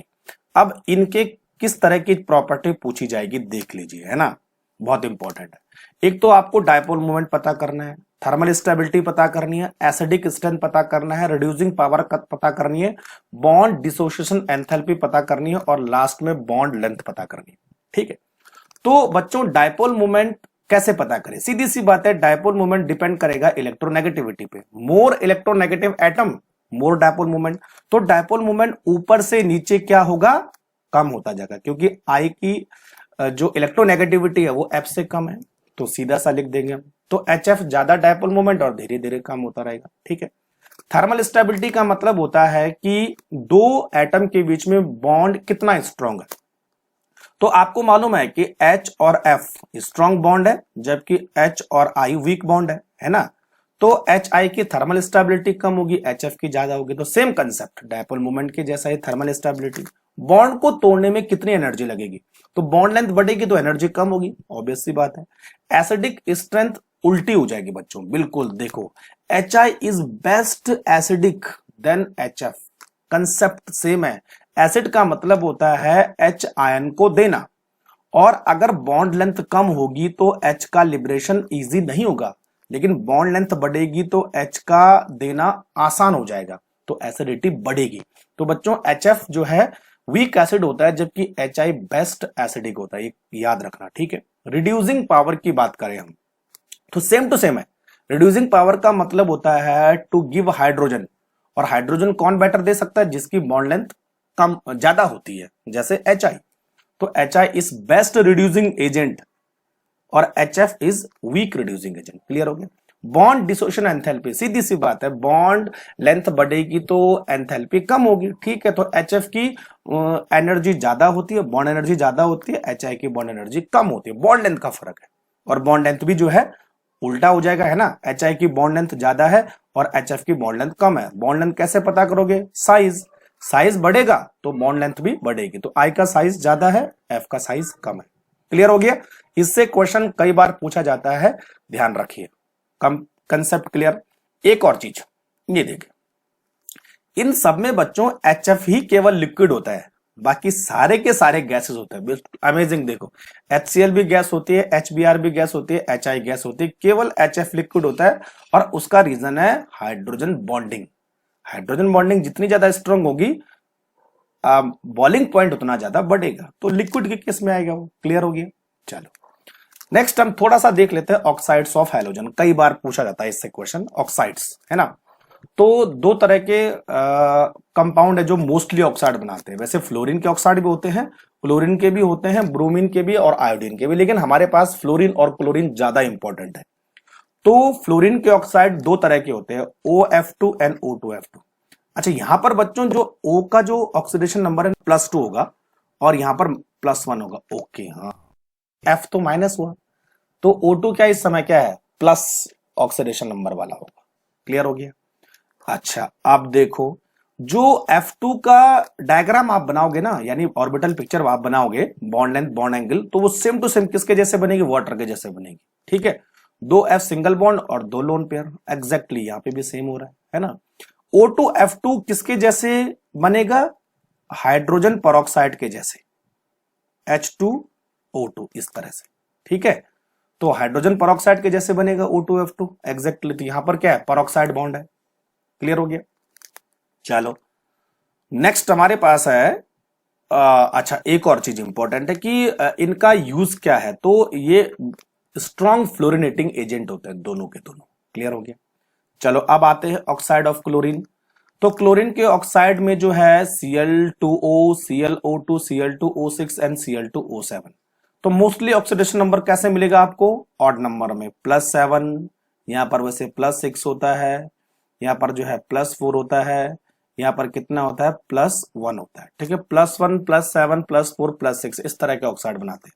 ये थोड़ा सा कम मिलते हैं, लेकिन +7, +1 और +3 वाले ज्यादा मिलते हैं। अब इनके डायग्राम पूछ लेते हैं कई बार। तो ClO2 का डायग्राम ऐसे बनता है। ठीक है। यहां पर कितने लोन पेयर होंगे बच्चों, 2 लोन पेयर होंगे। क्लियर हो गया। ठीक है। इसी तरह जो है ClO2, ठीक है, यहां पे एक लोन पेयर होगा, ऑड इलेक्ट्रॉन होंगे टोटल अगर देखा जाए तो। ठीक है, Cl हमें क्या बनाना है, Cl2O6, तो कितने, 1 2 3 4, ठीक है, तो दो इधर बनेंगे, सॉरी है ना, ये एक डबल बॉन्ड O और दूसरा डबल बॉन्ड O, ठीक है, तो Cl2O6 हो गया, और Cl2O7 बनाना है तो इस तरह हो जाएगा। ठीक है, तो इनके डायग्राम कई बार पूछ लेते हैं कि कैसे बनेगा। ये भी जो है अच्छे ऑक्सीडाइजिंग एजेंट होते हैं। क्लियर हो गया, तो भाई इतना ही आपको देखना है। नेक्स्ट आपको देखना है कि कंपाउंड कौन कौन से हैं। तो हमारे पास पहला कंपाउंड है क्लोरीन गैस यानी Cl2, क्लोरीन गैस। ठीक है भाई, ठीक। अब क्लोरीन गैस की क्या पढ़ना है आपको, देखो सबसे पहले आपको प्रिपरेशन पढ़ना है। तो यहां पे एक नेम रिएक्शन से प्रिपरेशन आते हैं जिसका नाम है डीकन प्रोसेस। देखो कितनी चीजें हो गई ना, आपने हैबर पढ़ा है, अमोनिया, ओस्टवाल्ट पढ़ा है, नाइट्रिक एसिड, कॉन्टैक्ट पढ़ा है, सल्फ्यूरिक एसिड। अब पढ़ोगे डीकन। डीकन किसके लिए है, क्लोरीन गैस को बनाने के लिए।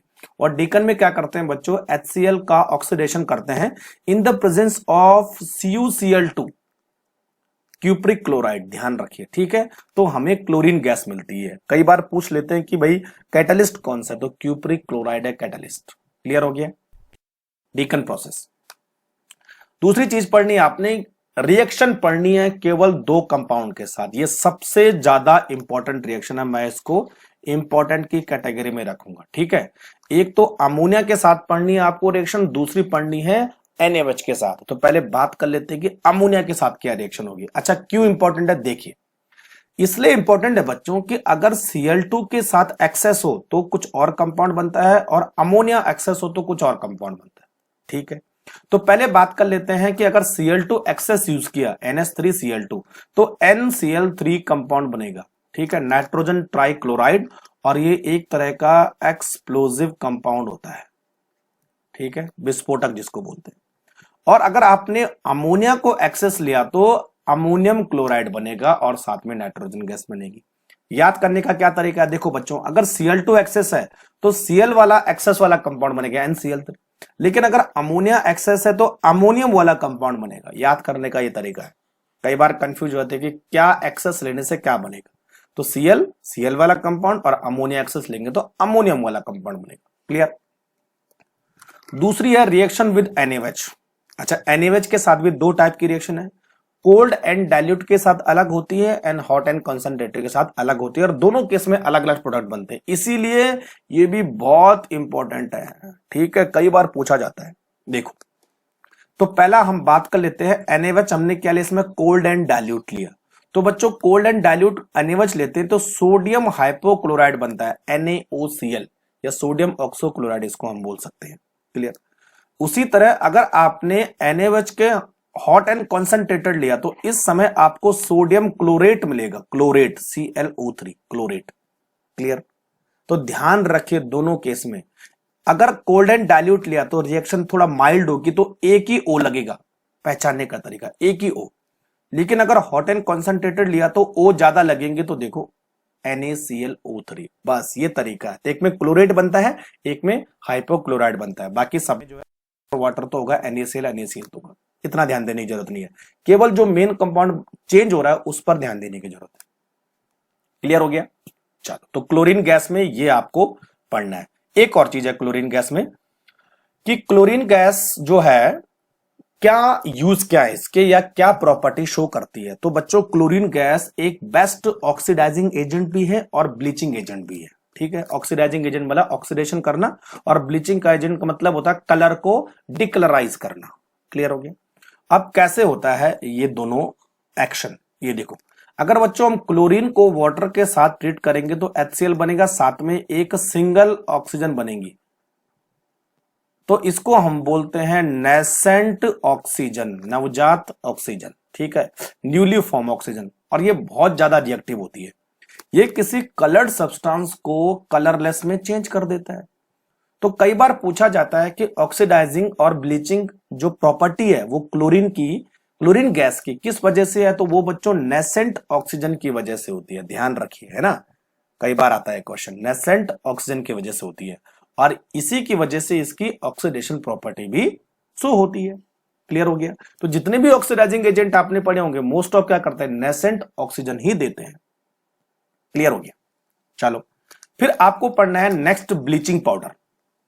तो ब्लीचिंग पाउडर होता है बच्चों कैल्शियम हाइपोक्लोराइड, ठीक है, CaOCl2 in the formula of bleaching powder. और ब्लीचिंग पाउडर का काम क्या होता है, वाटर को प्यूरिफाई करता है, ठीक है। और वो किस वजह से करता है भाई, यही काम होता है उसका, जो नेसेंट ऑक्सीजन है उसी की वजह से करता है, ठीक है।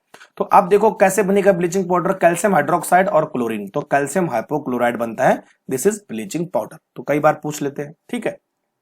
अच्छा, एक्चुअल में ब्लीचिंग पाउडर का जो कंपोजिशन होता है वो अलग होता है। देखो CaOCl2 भी होता है, CaCl2 भी होता है, कैल्शियम हाइड्रोक्साइड भी होता है, वाटर भी होता है। इन सबको मिला के जो कंपाउंड बनेगा वो ब्लीचिंग पाउडर होगा। क्लियर हो गया, ठीक है। चलो आगे बढ़े। अब एक आध बार पूछा था कि क्लोरीन गैस के यूज क्या है। तो क्लोरीन गैस कुछ पॉइजनस कंपाउंड को बनाने के काम आती है। जैसे एक तो टीयर गैस हो गया जिसका नाम है CCl3NO2, ठीक है। दूसरा है फॉस्जीन, फॉस्जीन का मतलब होता है carbonyl chloride, COCl2, phosgene gas, ठीक है ना। और आपने पढ़ा होगा कि अगर क्लोरोफॉर्म को हम जो है खुला छोड़ दें तो क्लोरोफॉर्म कौन सी गैस बनाएगा, फॉस्जीन। तो वही है बच्चों COCl2, ठीक है। इस तरह से इसका फॉर्मूला हो जाएगा ClNCl, ठीक है। अच्छा, एक और गैस आती है मस्टर्ड गैस। तो मस्टर्ड गैस भी जो है ये सारे पॉइजन्स होते हैं, ठीक है। सरसों के तेल की स्मेल आती है इसलिए इसको मस्टर्ड गैस बोलते हैं, क्लियर। तो ये तीन गैस बनाते हैं, tear gas, phosgene and mustard gas. चलो, तो इतना आपको क्लोरीन में पढ़ना है। अब बात करते हैं hydrogen chloride gas, HCl gas में क्या पढ़ना है। सबसे पहले आपको यह देखना है कि HCl होता क्या है बच्चों, कलरलेस पंजेंट गैस होती है। लेकिन कई बार बोलते हैं कि लेबोरेटरी में HCl रखा होता है वो लिक्विड है। लेकिन बच्चों वो लिक्विड एक्चुअल में होता क्या है कि अगर इसका एक्वस सोल्यूशन ले तो उसको हम HCl बोलेंगे, यानी हाइड्रोक्लोरिक एसिड बोलेंगे। दोनों अलग अलग चीजें हैं। हाइड्रोजन क्लोराइड गैस अलग है और हाइड्रोक्लोरिक एसिड अलग है। हाइड्रोजन क्लोराइड गैस के एक्वस सॉल्यूशन को ही हम हाइड्रोक्लोरिक एसिड बोलेंगे। क्लियर हो गया, ठीक है। अच्छा, अब इंपॉर्टेंट इसमें क्या, और इंपॉर्टेंट नहीं है, केवल बहुत इंपॉर्टेंट है एक्वारेजिया। What is aqua regia? तो एक्वारेजिया बच्चों दो केमिकल से मिलकर बना होता है। एक होता है नाइट्रिक एसिड, दूसरा होता है HCl। तो 3 पार्ट HCl और 1 पार्ट, देखो 3 पार्ट HCl और 1 पार्ट HNO3, और दोनों क्या है, कॉन्सेंट्रेटेड है। इनको मिला के जो कंपाउंड बनता है, जो हमारा मिक्सचर बनता है, उसी को हम बोलेंगे एक्वारेजिया। कई बार उल्टा कर देते हैं, कई बार बोल देते हैं कि HCl प्लस HNO3 और इसको 3 कर देते हैं, इसको 1 कर देते हैं। नहीं, ऐसा नहीं है, ठीक है। ये 1 है और ये 3 है। जो बड़ा कंपाउंड है वो 1 होगा और जो छोटा कंपाउंड होगा वो 3 होगा, ध्यान रखना, ठीक है। चलो, एक्वारेजिया का काम क्या होता है बच्चों, ये नोबल मेटल को, अच्छा एक और पहले रिएक्शन कर लेते हैं ना, ठीक है। HNO3 और HCl की रिएक्शन होगी तो क्या बनेगा, NOCl बनेगा और साथ में Cl बनेगा। देखो Cl यानी ये नेसेंट Cl इसको बोल सकते हैं, क्लोरीन सिंगल। क्लियर हो गया। अब इसी क्लोरीन सिंगल की वजह से काम होते हैं। तो जो एक्वारेजिया है उसका काम होता है नोबल मेटल को डिसॉल्व करना। नोबल मेटल जैसे गोल्ड एंड प्लेटिनम, ये जनरली किसी के साथ रिएक्शन नहीं करते, लेकिन एक्वारेजिया के साथ ये रिएक्शन करते हैं और इनको प्यूरिफाई करने के काम में आता है। तो रिएक्शन कैसे होगी, देखें। Nobel metal gold and platinum है ना। अच्छा देखो, Au के साथ अगर जो है इस सब की रिएक्शन हो रही है, देखो सब दे रखा ना, HNO3 और HCl, तो AuCl4 और -1 बनता है। और प्लेटिनम के साथ रिएक्शन होती है तो PtCl6 बनता है। अब आपको केवल कुछ याद नहीं करना है, ये सारी रिएक्शन याद करने की जरूरत नहीं है, केवल इतना याद करना है Cl4 Cl- तो AuCl4 -1 ऑरियम टेट्राक्लोराइड, ठीक है। और दूसरा होता है Pt प्लस Cl6, ठीक है। तो आता है इसमें PtCl6। लेकिन कई बार डायरेक्ट पूछा जाता है कि Pt जो है प्लेटिनम जब एक्वारेजिया के साथ रिएक्शन करना है तो कौन से कंपाउंड बनाएगा। तो कई बार ये बोलते हैं PtCl4 माइनस PtCl6 -2, तो आंसर क्या हो जाएगा -2। कंफ्यूज कर देते हैं, अलग अलग कंपाउंड दे लेते हैं, ठीक है। तो ये ध्यान रखना है आपको। क्लियर हो गया। अब बात करते हैं सबसे इंपॉर्टेंट चीज, ऑक्सो एसिड्स ऑफ हैलोजन्स। जैसे हमने फास्फोरस के पढ़े थे, ठीक है, और हमने सल्फर के पढ़े थे, वैसी जो है हैलोजन के ऑक्सो एसिड होते हैं। तो एक टेबल के थ्रू मैं आपको बता देता हूं, ठीक है। तो देखो सबसे पहले हमारे पास है ये देखो, एक HOF है, HOCl है, HOBr है, HOI है। तो सबसे पहले क्या करना आपको, एक OH लगाना सबके साथ, ठीक है। तो उसको हम बोलेंगे बच्चों हाइपोहेलस एसिड। तो फ्लोरीन होगा तो हाइपोफ्लोरस, हाइपोक्लोरस, हाइपोब्रोमस एंड हाइपोआइडस। क्लियर हो गया। अच्छा एक और इंपॉर्टेंट चीज, जो फ्लोरीन है वो केवल एक ही ऑक्सो एसिड बनाता है, बाकी देखो उसके कोई भी ऑक्सो एसिड नहीं होंगे। जबकि क्लोरीन, ब्रोमीन एंड आयोडीन और ऑक्सो एसिड बनाते हैं। ऐसा क्यों? क्योंकि बच्चों यहां पर जो फ्लोरीन है उसका ऑक्सीडेशन नंबर -1 है, और जब अलग वो ऑक्सीडेशन नंबर बनाएगा तो सॉरी ऑक्सो एसिड बनाएगा तो उसको अपना ऑक्सीडेशन नंबर चेंज करना पड़ेगा। तो यहां पर देखिए ऑक्सीडेशन नंबर कितना हो रहा है, +3 +5, यहां पर +7। तो हाइड्रोजन तो फ्लोरीन के केस में तो ऐसा पॉसिबल है ही नहीं, इसीलिए फ्लोरीन केवल एक ही ऑक्सो एसिड बनाता है, HOF। ठीक है, देखो तो अब आपको इसमें एक तो ये पूछा जाएगा कि फ्लोरीन क्यों एक ही ऑक्सो एसिड बनाता है, दूसरा ये पूछा जाएगा कि ऑक्सो एसिड की ऑक्सीडेशन नंबर क्या है। तो आपको बच्चों करना क्या है कि एक OH तो लगाना है, उसके बाद एक एक O बढ़ाते जाओ, ठीक है। तो HOClO, HOCl2, HOClO3, ठीक है। ब्रोमीन जो है केवल जो है इस तरह के ऑक्सो एसिड बनाता है। अब इनका नाम कैसे करेंगे, तो एक OHO तो हाइपोहेलिस एसिड, एक O एक्स्ट्रा कर दिया तो हेलस एसिड, तो क्लोरीन के केस में क्लोरस एसिड, ठीक है। HOClO2, ठीक है, तो इसको बोलते हैं हेलिक एसिड, और लास्ट में बच्चों आएगा पर हेलिक एसिड।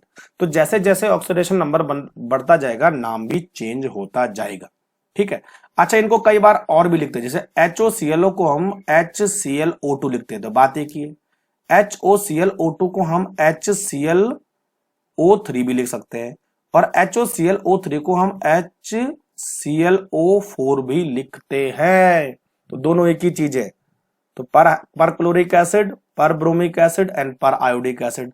तो पर आयोडिक एसिड को हम HiO4 भी लिख सकते हैं, बात एक ही है, ठीक है। तो एक तो इनके नाम और इनका ऑक्सीडेशन नंबर पूछा जाता है, दूसरा पूछा जाता है बच्चों इनके स्ट्रक्चर। देखो तो इनके स्ट्रक्चर यहां पर बन रखे हैं। तो सबसे पहले क्या करना है आपको, क्लोरीन लगाना है और OH लगा देना है बस। तो यहां पर बच्चों क्लोरीन के पास कितने लोन पेयर होंगे, 3 लोन पेयर होंगे। जब ये केवल HOCl को हमने बनाना है, तो HOBr को बनाना है तो केवल Cl की जगह में Br रख दो, मतलब हाइड्रोजन चेंज करते जाओ तो स्ट्रक्चर भी चेंज होता रहेगा, ठीक है। तो HOCl का एग्जाम्पल से यानी क्लोरीन के ऑक्सो एसिड के एग्जाम्पल से मैं सबको समझाता हूं। तो पहले में 3 लोन पेयर और एक OH। अब HOClO बनाना है तो देखो एक डबल बॉन्ड O लग गया तो कितने लोन पेयर होंगे बच्चों इसके पास, अब केवल 2 लोन पेयर होंगे, ठीक है। और तीसरा हमने बनाना है, देखो 2 डबल बॉन्ड O लगाना है तो अब कितने लोन पेयर छूट गए, एक ही लोन पेयर हो गया। और 3 डबल बॉन्ड O लगेंगे तो कोई भी लोन पेयर नहीं होगा।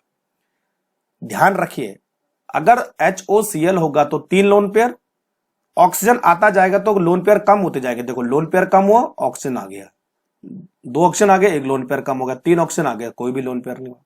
अब ये पूछा जाता है कि यहां पे क्लोरीन का हाइब्रिडाइजेशन क्या होगा। तो बच्चों क्लोरीन का हाइब्रिडाइजेशन सब में sp3 होता है। देख लीजिए आप, 3 lone pair, 1 bond pair, 2 lone pair, यहां पे एक सिग्मा बॉन्ड, यहां पे एक सिग्मा बॉन्ड, ठीक है। तो टोटल लोन पेयर और सिग्मा बॉन्ड का जो कॉम्बिनेशन होगा हाइब्रिडाइजेशन होगा। तो सब में जितने भी हमारे पास ऑक्सो एसिड और हाइड्रोजन है सब में जो है हाइब्रिडाइजेशन क्या होगा, sp3। और जब हाइब्रिडाइजेशन sp3 होता है तो ज्योमेट्री क्या बनेगी, टेट्राहेड्रल। क्लियर हो गया। तो ये इसके स्ट्रक्चर पूछे जाते हैं, तो ये आपको ध्यान रखना। आगे बढ़े, नेक्स्ट हमारे पास है ऑक्सो एसिड ऑफ हैलोजेंस, ठीक है। तो ये 4 मैंने ऑक्सो एसिड यहां पर लिख दिए, वही है HCl4 को हम HOClO3 भी लिख सकते हैं, बात एक ही है, ठीक है। और सबसे पहले पूछा था कि इनका ऑक्सीडेशन नंबर, तो इसका ऑक्सीडेशन नंबर यहां पर कितना है, +7, यहां पर कितना है, +5, यहां पर कितना है, +3, और यहां पर कितना है, +1 में है। तो एक तो याद होगा। फिर 3 प्रॉपर्टी आपको पूछी जाती है कि एसिडिक स्ट्रेंथ, ऑक्सीडाइजिंग पावर और स्टेबिलिटी ऑफ आयन, ये कैसे आपको पता करना है। तो एसिडिक स्ट्रेंथ मैंने आपको बताई थी कि एक ही नॉन मेटल के ऑक्साइड है तो जो एसिडिक स्ट्रेंथ है वो ऑक्सीडेशन नंबर पे डिपेंड करेगा। ऑक्सीडेशन नंबर बढ़ेगा तो सिंपल सी बात है एसिडिक स्ट्रेंथ बढ़ना चाहिए। तो HCl4 ज्यादा अच्छा एसिडिक होगा बजाय HClO के। ये ऑक्सीडाइजिंग एसिडिक स्ट्रेंथ वाला होगा, ठीक है, ध्यान रखिए। दूसरा हमारे पास है ऑक्सीडाइजिंग पावर, ठीक है। तो अगर हम ऑक्सीडाइजिंग पावर की बात करें तो बच्चों क्या हुआ, देखो ऑक्सीडाइजिंग पावर जो है ये बेटर ऑक्सीडाइजिंग एजेंट है, ये बेटर रिड्यूसिंग एजेंट है, यानी वीक ऑक्सीडाइजिंग एजेंट है। और इस ऑक्सीडाइजिंग पावर को हम जो है स्टेबिलिटी ऑफ आयन पे, आयन से इसको हम एक्सप्लेन करेंगे। अच्छा, अगर इनको हमें आयन बनाना होता, देखो HClO4, इसको अगर आयन बनाना है तो H को निकाल दो तो ClO4 माइनस, तो सब में ऐसे होगा, ClO4 minus, ClO3 minus, ClO2 minus, सबके माइनस माइनस है, ठीक है। तो स्टेबिलिटी ऑफ आयन जो है इस तरह से आएगा, ठीक है। देखो ClO4 ज्यादा stable, ClO3, ClO2, ClO minus, ऐसा क्यों होता, देखो अगर आप जब Cl जो है O4 को बनाओगे तो ऐसा कुछ बनाओगे, ठीक है, ये ऐसा, और ClO को बनाओगे तो 3 इसमें लोन पेयर होंगे, है ना, ऐसा कुछ बना था हमने लास्ट टाइम, ठीक है, OR माइनस, ठीक है, ये ClO। तो अब देखो बच्चों, जो इसमें माइनस चार्ज है वो रिजोनेंस की वजह से डिस्ट्रीब्यूट होगा, क्योंकि डबल बॉन्ड है, तो इसका मतलब ClO4 में ज्यादा रिजोनेंस है, तो माइनस चार्ज इसका ज्यादा डाइल्यूट होगा, ज्यादा डिस्पर्ज होगा, तो स्टेबिलिटी बढ़ेगी। तो इसीलिए ClO4 माइनस ज्यादा स्टेबल है और ClO माइनस कम स्टेबल है, due to the resonance, clear. और स्टेबिलिटी आपको पता है चार्ज पे डिपेंड करती है, जितना ज्यादा चार्ज डिस्पर्ज होगा स्टेबिलिटी उतनी बढ़ेगी। तो अब हम बात करते हैं ऑक्सीडाइजिंग पावर को, ठीक है। तो बच्चों क्या हुआ था कि स्टेबिलिटी ऑफ एनायन इंक्रीज, अगर स्टेबिलिटी इंक्रीज होगी तो ऑक्सीडाइजिंग पावर डिक्रीज होगी, बस ये ध्यान रखना आपको, ठीक है। तो इसीलिए जो है oxidising power stability of anion के जस्ट उल्टी हो जाएगी। तो ये बेटर ऑक्सीडाइजिंग एजेंट है और ये स्टेबल सबसे कम स्टेबल है, क्लियर हो गया। तो ये चीजों आपको ध्यान रखनी है, कंसेप्ट क्लियर। चलो आगे बढ़े। तो ये पूरा हमारे पास क्लोरीन का हो गया सारा कच्चा चेटा। अब बात करते हैं इसी में inter halogen compound. Inter halogen compound क्या होते हैं बच्चों, दो हेलोजन को आपस में मिक्स कर दो और डिफरेंट होने चाहिए, ऐसा ना, डिफरेंट, यानी अगर मान लीजिए मैं बोल दूं F2 तो F2 इंटर हेलोजन कंपाउंड नहीं होगा क्योंकि सेम है। हाँ, अगर मैं बोलूं FBr तो होगा। दो अलग अलग हेलोजन को मिलाने से जो कंपाउंड बनेगा उनको बोलते हैं इंटर हेलोजन कंपाउंड, क्लियर हो गया। अच्छा, इनके जो फॉर्मूले होंगे वो कैसे होंगे, देखो XX dash, XX3 dash, 5 dash, 7 dash, ठीक है, यानी ये हेलोजन अलग है और ये हेलोजन अलग है, ठीक है। और यहां पे जो है इनका जो ऑक्सीडेशन नंबर है वो भी ऐसे 1 3 5 7, 5 और 7 ऐसे तो होगा, ठीक है। अच्छा, अब x और x डैश का मतलब क्या है, तो बच्चों देखो हमेशा जो x है वो बड़ा होना चाहिए ऑलवेज, और जो x डैश है वो छोटा होना चाहिए, ध्यान रखना, ठीक है। इसका मतलब जो x है वो ज्यादा इलेक्ट्रोपॉजिटिव होना चाहिए x माइनस से, यानी x डैश जो है ज्यादा इलेक्ट्रोनेगेटिव होना चाहिए। फॉर एग्जाम्पल देखो, जैसे मान लीजिए कि हमने लिखा है Fi7, तो Fi7 पॉसिबल नहीं है, बल्कि क्या पॉसिबल होगा, IF7। देखिए क्यों ऐसा, देखो अगर Fi7 होगा तो F का ऑक्सीडेशन नंबर आपको +7 करना पड़ेगा, जो पॉसिबल नहीं है। दूसरा, यानी F इस समय क्या है, X है, I डैश X माइनस है और F X है, तो जो F है वो बड़ा होना चाहिए और I छोटा होना चाहिए, लेकिन यहां पर उल्टा है। ये वाला कंपाउंड एकदम परफेक्ट आएगा, I जो है बिग होना चाहिए, यानी X बिग होना चाहिए और X डैश जो है स्मॉल होना चाहिए, तो देखो F छोटा, यानी लेफ्ट हैंड साइड का बड़ा होगा और राइट हैंड साइड का छोटा होगा। और यहां पर F का ऑक्सीडेशन नंबर भी -1 है, सही है, और I का जो है +7 है, करेक्ट है। तो कई बार ऐसा क्वेश्चन आ सकता है कि कौन सा इंटर हेलोजन कंपाउंड सही होता है, क्लियर हो गया। चलो दूसरी बात करते हैं कि इनके क्या क्या इंपॉर्टेंट पॉइंट आपको याद रखने हैं। एक तो बच्चों सारे कोवेलेंट होते हैं क्योंकि शेयरिंग ऑफ इलेक्ट्रॉन होता है, और सारे डायमैग्नेटिक होते हैं क्योंकि नंबर ऑफ इलेक्ट्रॉन क्या होता है, इवन होते हैं, और जो है पेयर्ड होते हैं, इसलिए डायमैग्नेटिक हुआ, ठीक है। सारे के सारे वोलेटाइल सॉलिड और लिक्विड होते हैं, वोलेटाइल मतलब जिनका बॉइलिंग पॉइंट काफी कम होता है, लेकिन एक्सेप्शन क्या है यहां पर, ClF बच्चों गैस होता है, ध्यान रखना, ठीक है। एग्जाम्पल तीसरा है, ये जो बॉन्ड है ना एक्स और एक्स डैश के बीच का बॉन्ड, वो एक्स और एक्स से वीक होता है, वीक, ध्यान रखना, वीकर बॉन्ड, यानी ये जल्दी टूट जाएगा, और एक्स एक्स बॉन्ड देर में टूटेगा। एक्सेप्शन केवल किस में है, एफ और एफ बॉन्ड में। क्लियर हो गया।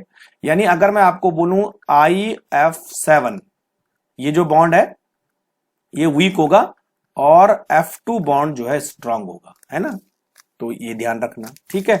लेकिन F2 में जो है रिपल्शन होता है, इसलिए जो है ये एक्सेप्शन है, याद रखना। I2 Br2 ले सकते हैं आप। चौथा कंपाउंड, चौथा इंपॉर्टेंट हमारे पास है इंटरलेजन कंपाउंड, जो है अच्छे फ्लोरिनेटिंग एजेंट होते हैं, बहुत अच्छे फ्लोरिनेटिंग, यानी अगर आपको कहीं पर फ्लोरीन लगाना होता है तो इनका इस्तेमाल हम कर सकते हैं, ठीक है। अब आता है बच्चों इनके स्ट्रक्चर और ज्योमेट्री के बारे में क्वेश्चन, ठीक है। अब देखो, सबसे पहले अगर हमारे पास x और x डैश है, यानी ICl है फॉर एग्जाम्पल, तो हमेशा ये लीनियर होगा, ऑलवेज। 3 लोन पेयर इसके पास होंगे और 3 इसके पास होंगे, तो 2 कंपाउंड, 2 एटम का जो कंपाउंड होगा वो लीनियर होता है। अब बात करते हैं XX3 की। देखो BrF3 एग्जाम्पल हमने ले लिया, तो BrF3 बच्चों टी शेप, या इसको बेंट बोलते हैं, या कई बार इसको सीसो ज्योमेट्री बोलते हैं, सीसो ज्योमेट्री बोलते हैं, ठीक है। ये बॉन्ड इक्विटोरियल और ये बॉन्ड एक्सियल, मालूम है ना आपको, है ना, ये ऊपर और नीचे होते हैं। क्लियर हो गया, ठीक है।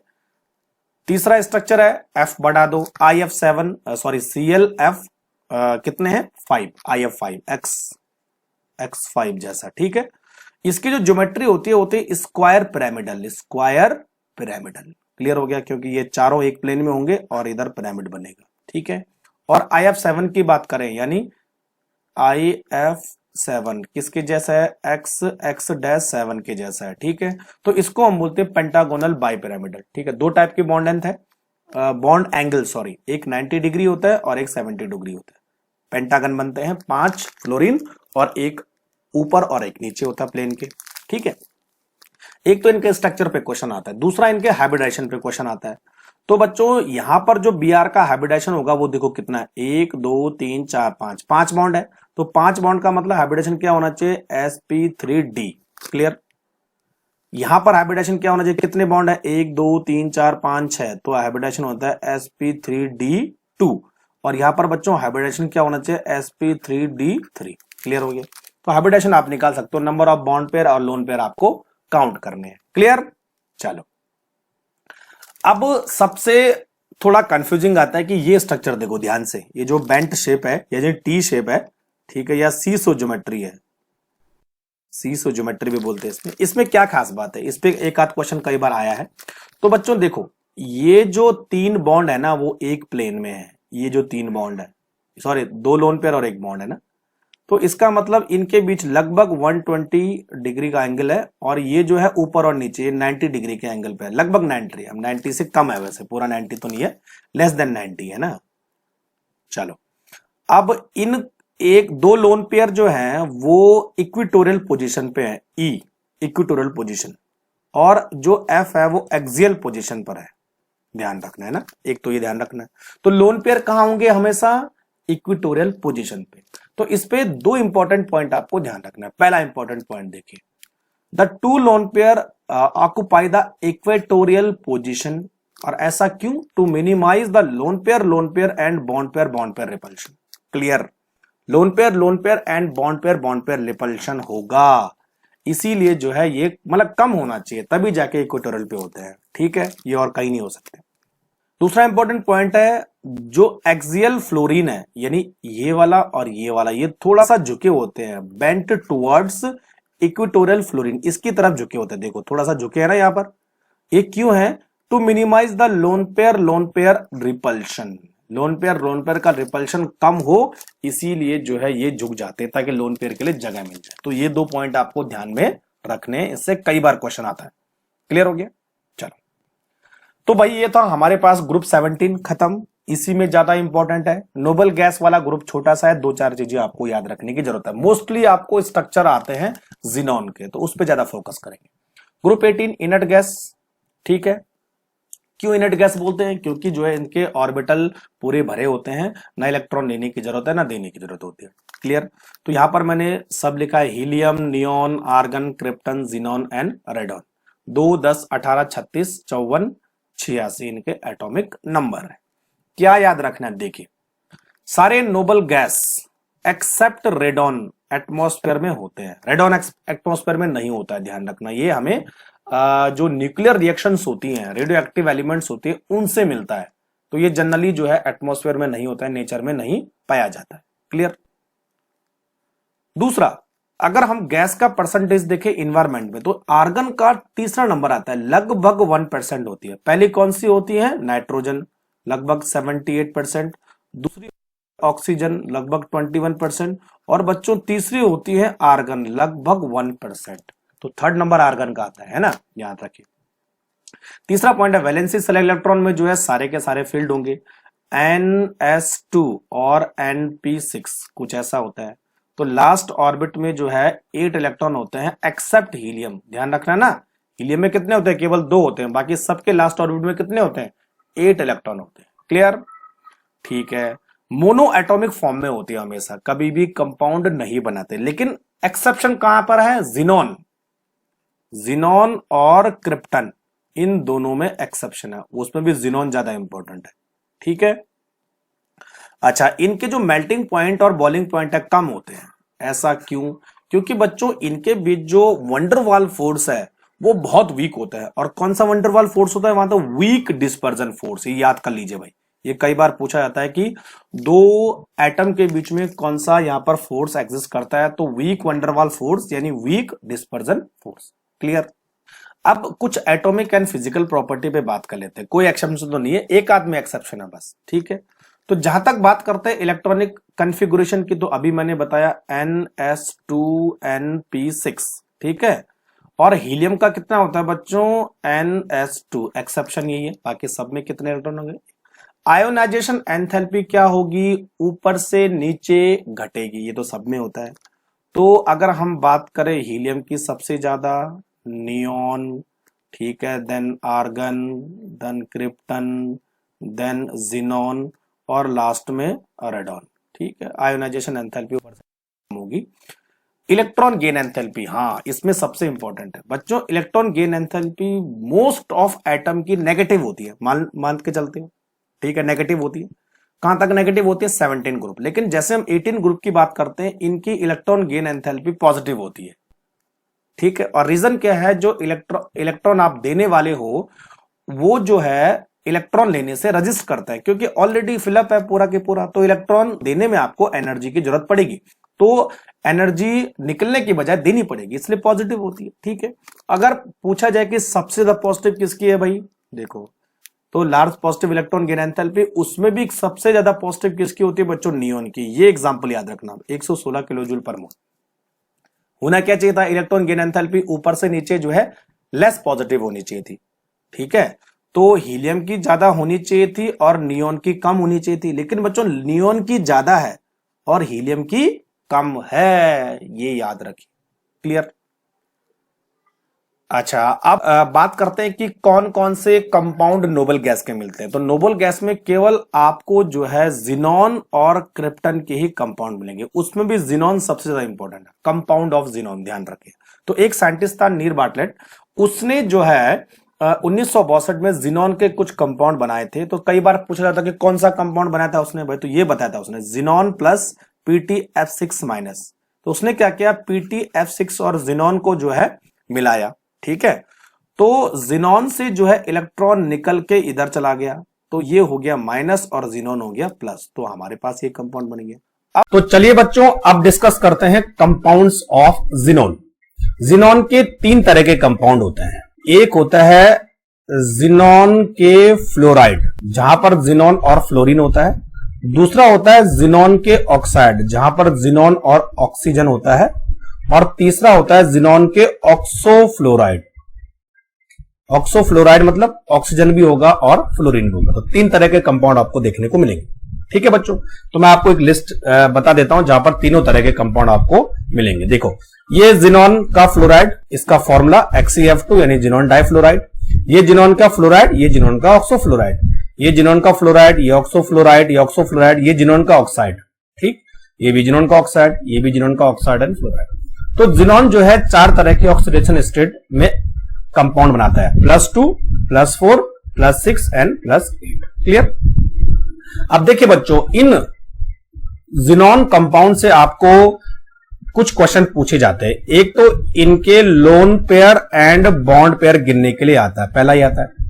दूसरा, इनके हाइब्रिडाइजेशन के बारे में क्वेश्चन पूछा जाता है। तीसरा, इनके शेप के बारे में क्वेश्चन पूछा जाता है। ठीक है, तो hybridisation, lone pair, bond pair, shape, 3 तरह के क्वेश्चन यहां से पूछे जाते हैं। तो अब मैं आपको थोड़ा सा एक हिंट देता हूं कि किस तरह से हमें कंपाउंड बनाना है। तो सबसे पहले बच्चों मैं लेने वाला हूं XeF4। देखो, तो सबसे पहले क्या करना है, आपको XeF4 लिखना है और total number of electron count करने हैं। तो Xe में कितने होते हैं, 8 होते हैं। फ्लोरीन में कितने होते हैं, 7 होते हैं। कितने फ्लोरीन है, 4 फ्लोरीन है। तो इधर हो जाएगा 28 और इधर हो जाएगा 8। टोटल कितने हुए, 36। तो टोटल इलेक्ट्रॉन कितने हैं, 36 यानी 18 पेयर। सही है। अब बच्चों क्या करना है आपको, इसका शेप कैसे बनाना, देखिए सेंटर में रखेंगे Xe और सिंगल बॉन्ड से आप क्या करोगे, फ्लोरीन को कनेक्ट करोगे। तो कितने फ्लोरीन है, 4 फ्लोरीन है। तो आपने इस तरह से इसको कनेक्ट कर लिया है ना। ठीक। अब हर फ्लोरीन के पास 3 लोन पेयर होते हैं। जब फ्लोरीन सिंगल बॉन्ड से कनेक्ट होता है तो उसमें कितने लोन पेयर होते हैं, 3 लोन पेयर होते हैं। तो मैं हर फ्लोरीन को 3-3 लोन पेयर दे रहा हूं। ठीक है बच्चों। अब देखो टोटल लोन पेयर आप काउंट करो, तो 3, 6, 9, 12 ये रहे, और सिंगल बॉन्ड का एक लोन पेयर 13, 14, 15, 16, 16 इलेक्ट्रॉन पेयर हमने कंज्यूम कर लिए। अब कितने बच्चे, 2 और बच्चे। तो बच्चों जितने लोन पेयर बचेंगे वो हमेशा सेंट्रल एटम को ही मिलेंगे। इस कंपाउंड के पास 4 बॉन्ड पेयर हैं और 2 लोन पेयर है। इस तरह से आपको बॉन्ड पेयर और लोन पेयर काउंट करना है। 4 बॉन्ड पेयर और 2 लोन पेयर किस तरह से अरेंज होंगे, इस तरह से अरेंज होते हैं देखो, और लोन पेयर एक दूसरे के जस्ट अपोजिट होते हैं। तो बच्चों इसका जो शेप है उसका नाम है स्क्वायर प्लेनर, इस तरह से, है ना। तो इस तरह से आपको ध्यान रखना है कि किस तरह से हमें शेप बनाना है। ठीक है बच्चों। अब देखिए, चलो दूसरा एग्जांपल लेता हूं, XeO3 है ना। तो Xe बीच में रखो, O3 कैसे बनेगा, देखो बच्चों, डबल बॉन्ड और डबल बॉन्ड, और यहां पे एक लोन पेयर रहता है। तो ये XeO3 हो गया। और इसका जो शेप होता है वो अमोनिया के जैसे होता है। कैसा होता है, पिरामिडल। सबसे पहले आपको टोटल इलेक्ट्रॉन पेयर काउंट करने हैं। तो जैसे अगर मैं Xe की बात करूं तो 8 और O की बात करूं तो कितने होते हैं, 6, है ना, वैलेंस इलेक्ट्रॉन। और ये 18 हो गया और ये 26 हो गए। क्लियर। अब जो O है बच्चों, उसके पास अगर डबल बॉन्ड रहेगा तो 2 लोन पेयर रहेंगे, है ना, सब लोग जानते हैं। इस तरह से कर लेना है। अब देखो इसके इलेक्ट्रॉन पेयर काउंट करते हैं, 1, 2, 3, 4, 5, 6, 7, 8, 9, 10, 11, 12। ठीक है, कितने हुए, 12 हुए, यानी 24। बचे कितने, 2, तो 1 हमने यहां पे लगा दिया। तो इस तरह से इसका शेप है। क्लियर। अब देखिए बच्चों, यहां पर मैंने जितने भी ऑक्सो फ्लोराइड और फ्लोराइड है सबका स्ट्रक्चर बनाया है। इसमें आपको थोड़ा प्रैक्टिस करनी है तो आसानी से स्ट्रक्चर बन जाएगा। तो 1 बाय 1 मैं आपको बता देता हूं। ये देखो, ये है आपका XeF2। ठीक है, तो XeF2 में 3 तो लोन पेयर होते हैं, 3 लोन पेयर होते हैं और 2 बॉन्ड पेयर होते हैं। और इसके शेप का नाम है linear, it has linear shape. वही मैं अगर XeF4 की बात करूं तो अभी मैंने आपको बताया था स्क्वायर प्लेनर, 4 बॉन्ड पेयर और 2 लोन पेयर, है ना, 4 और 2 का कॉम्बिनेशन होता है। यहां पर देखिए XeF6, it is distorted octahedral. तो जहां पर आपको 6 तो बॉन्ड पेयर मिल जाएंगे और 1 लोन पेयर मिलेगा। देखो 6 बॉन्ड पेयर और 1 लोन पेयर, है ना। वहीं XeO3 की बात करें, इट इज पिरामिडल। ठीक है, यहां पर जो डबल बॉन्ड है उसको हम एक ही बॉन्ड पेयर काउंट करते हैं। तो 3 बॉन्ड पेयर और 1 lone pair. Clear, pyramidal shape होगा। वही XeOF2 की बात करें तो देखो यहां पर इसका शेप होगा टी शेप, इस तरह से टी शेप, है ना। और 3 bond pair and 2 lone pair, 2 lone pair और 3 बॉन्ड पेयर। वहीं मैं XeO4 की बात करूं तो ये टेट्राहेड्रल होगा, दिख रहा है आपको, है ना, 4 बॉन्ड पेयर, कोई लोन पेयर नहीं है। वहीं अगर मैं XCOF4 की बात करूं तो इसका शेप होगा स्क्वायर पिरामिडल। स्क्वायर पिरामिडल ऐसे बनेगा, ये स्क्वायर पिरामिडल है ना। तो 5 तो इसके पास बॉन्ड पेयर होंगे और एक इसके पास लोन पेयर होगा, ठीक है। वहीं अगर मैं XCO2F2 की बात करूं तो इसका शेप होगा सीसो। ये सीसो होगा, देखो झूले के जैसे, ऐसे सीसो। 1 2 3 4 बॉन्ड पेयर और एक लोन पेयर, ठीक है। वहीं अगर हम बात करें XCO3F2 की तो इसका शेप होगा ट्राइगोनल बाइपिरामिडल और टोटल 5 बॉन्ड पेयर इसमें होंगे, कोई लोन पेयर नहीं है। 1 2 3 4 5, ठीक है। वहीं अगर मैं XCO2F4 की बात करूं तो इट इज ऑक्टाहेड्रल। ऑक्टाहेड्रल यानी 6 इसमें बॉन्ड पेयर होंगे, कोई लोन पेयर नहीं।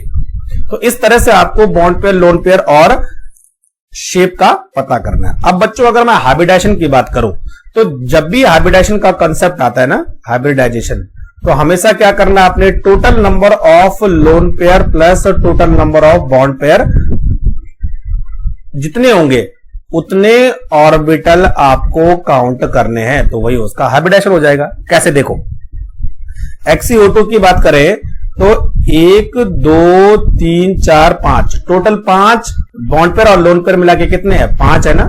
तो 5 ऑर्बिटल कैसे होंगे, sp3d। इसका हाइब्रिडाइजेशन होगा sp3d। 1 और 3 4 और 1 5, 5 ऑर्बिटल। अब अगर इसकी बात करें तो इसमें भी देखो 1 2 3 4 5 6 टोटल लोन पेयर और बॉन्ड पेयर मिलके कितने ऑर्बिटल आ रहे हैं, 6। तो sp3d2 है ना। यहां पर जो है देखो ऑक्टाहेड्रल है तो टोटल कितने हो रहे हैं, 6 और 1 7, तो sp3d3। इसमें कितना हो रहा है, देखो इसको हम एक ही बॉन्ड पेयर खेलते हैं ना, तो ये होगा बच्चों sp3। 1 2 3 और 4 ऑर्बिटल है sp3।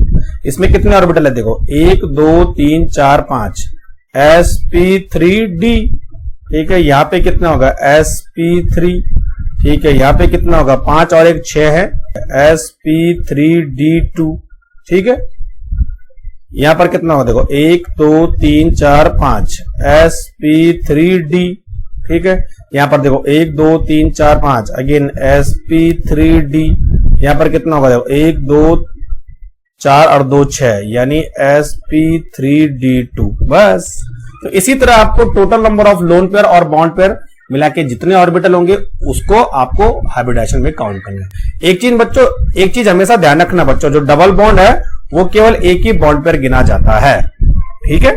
लास्ट हमारे पास है रिएक्शन ऑफ जिनोन फ्लोराइड। तो जिनोन फ्लोराइड के कुछ रिएक्शन आपको याद रखनी, ज्यादा नहीं रखनी है।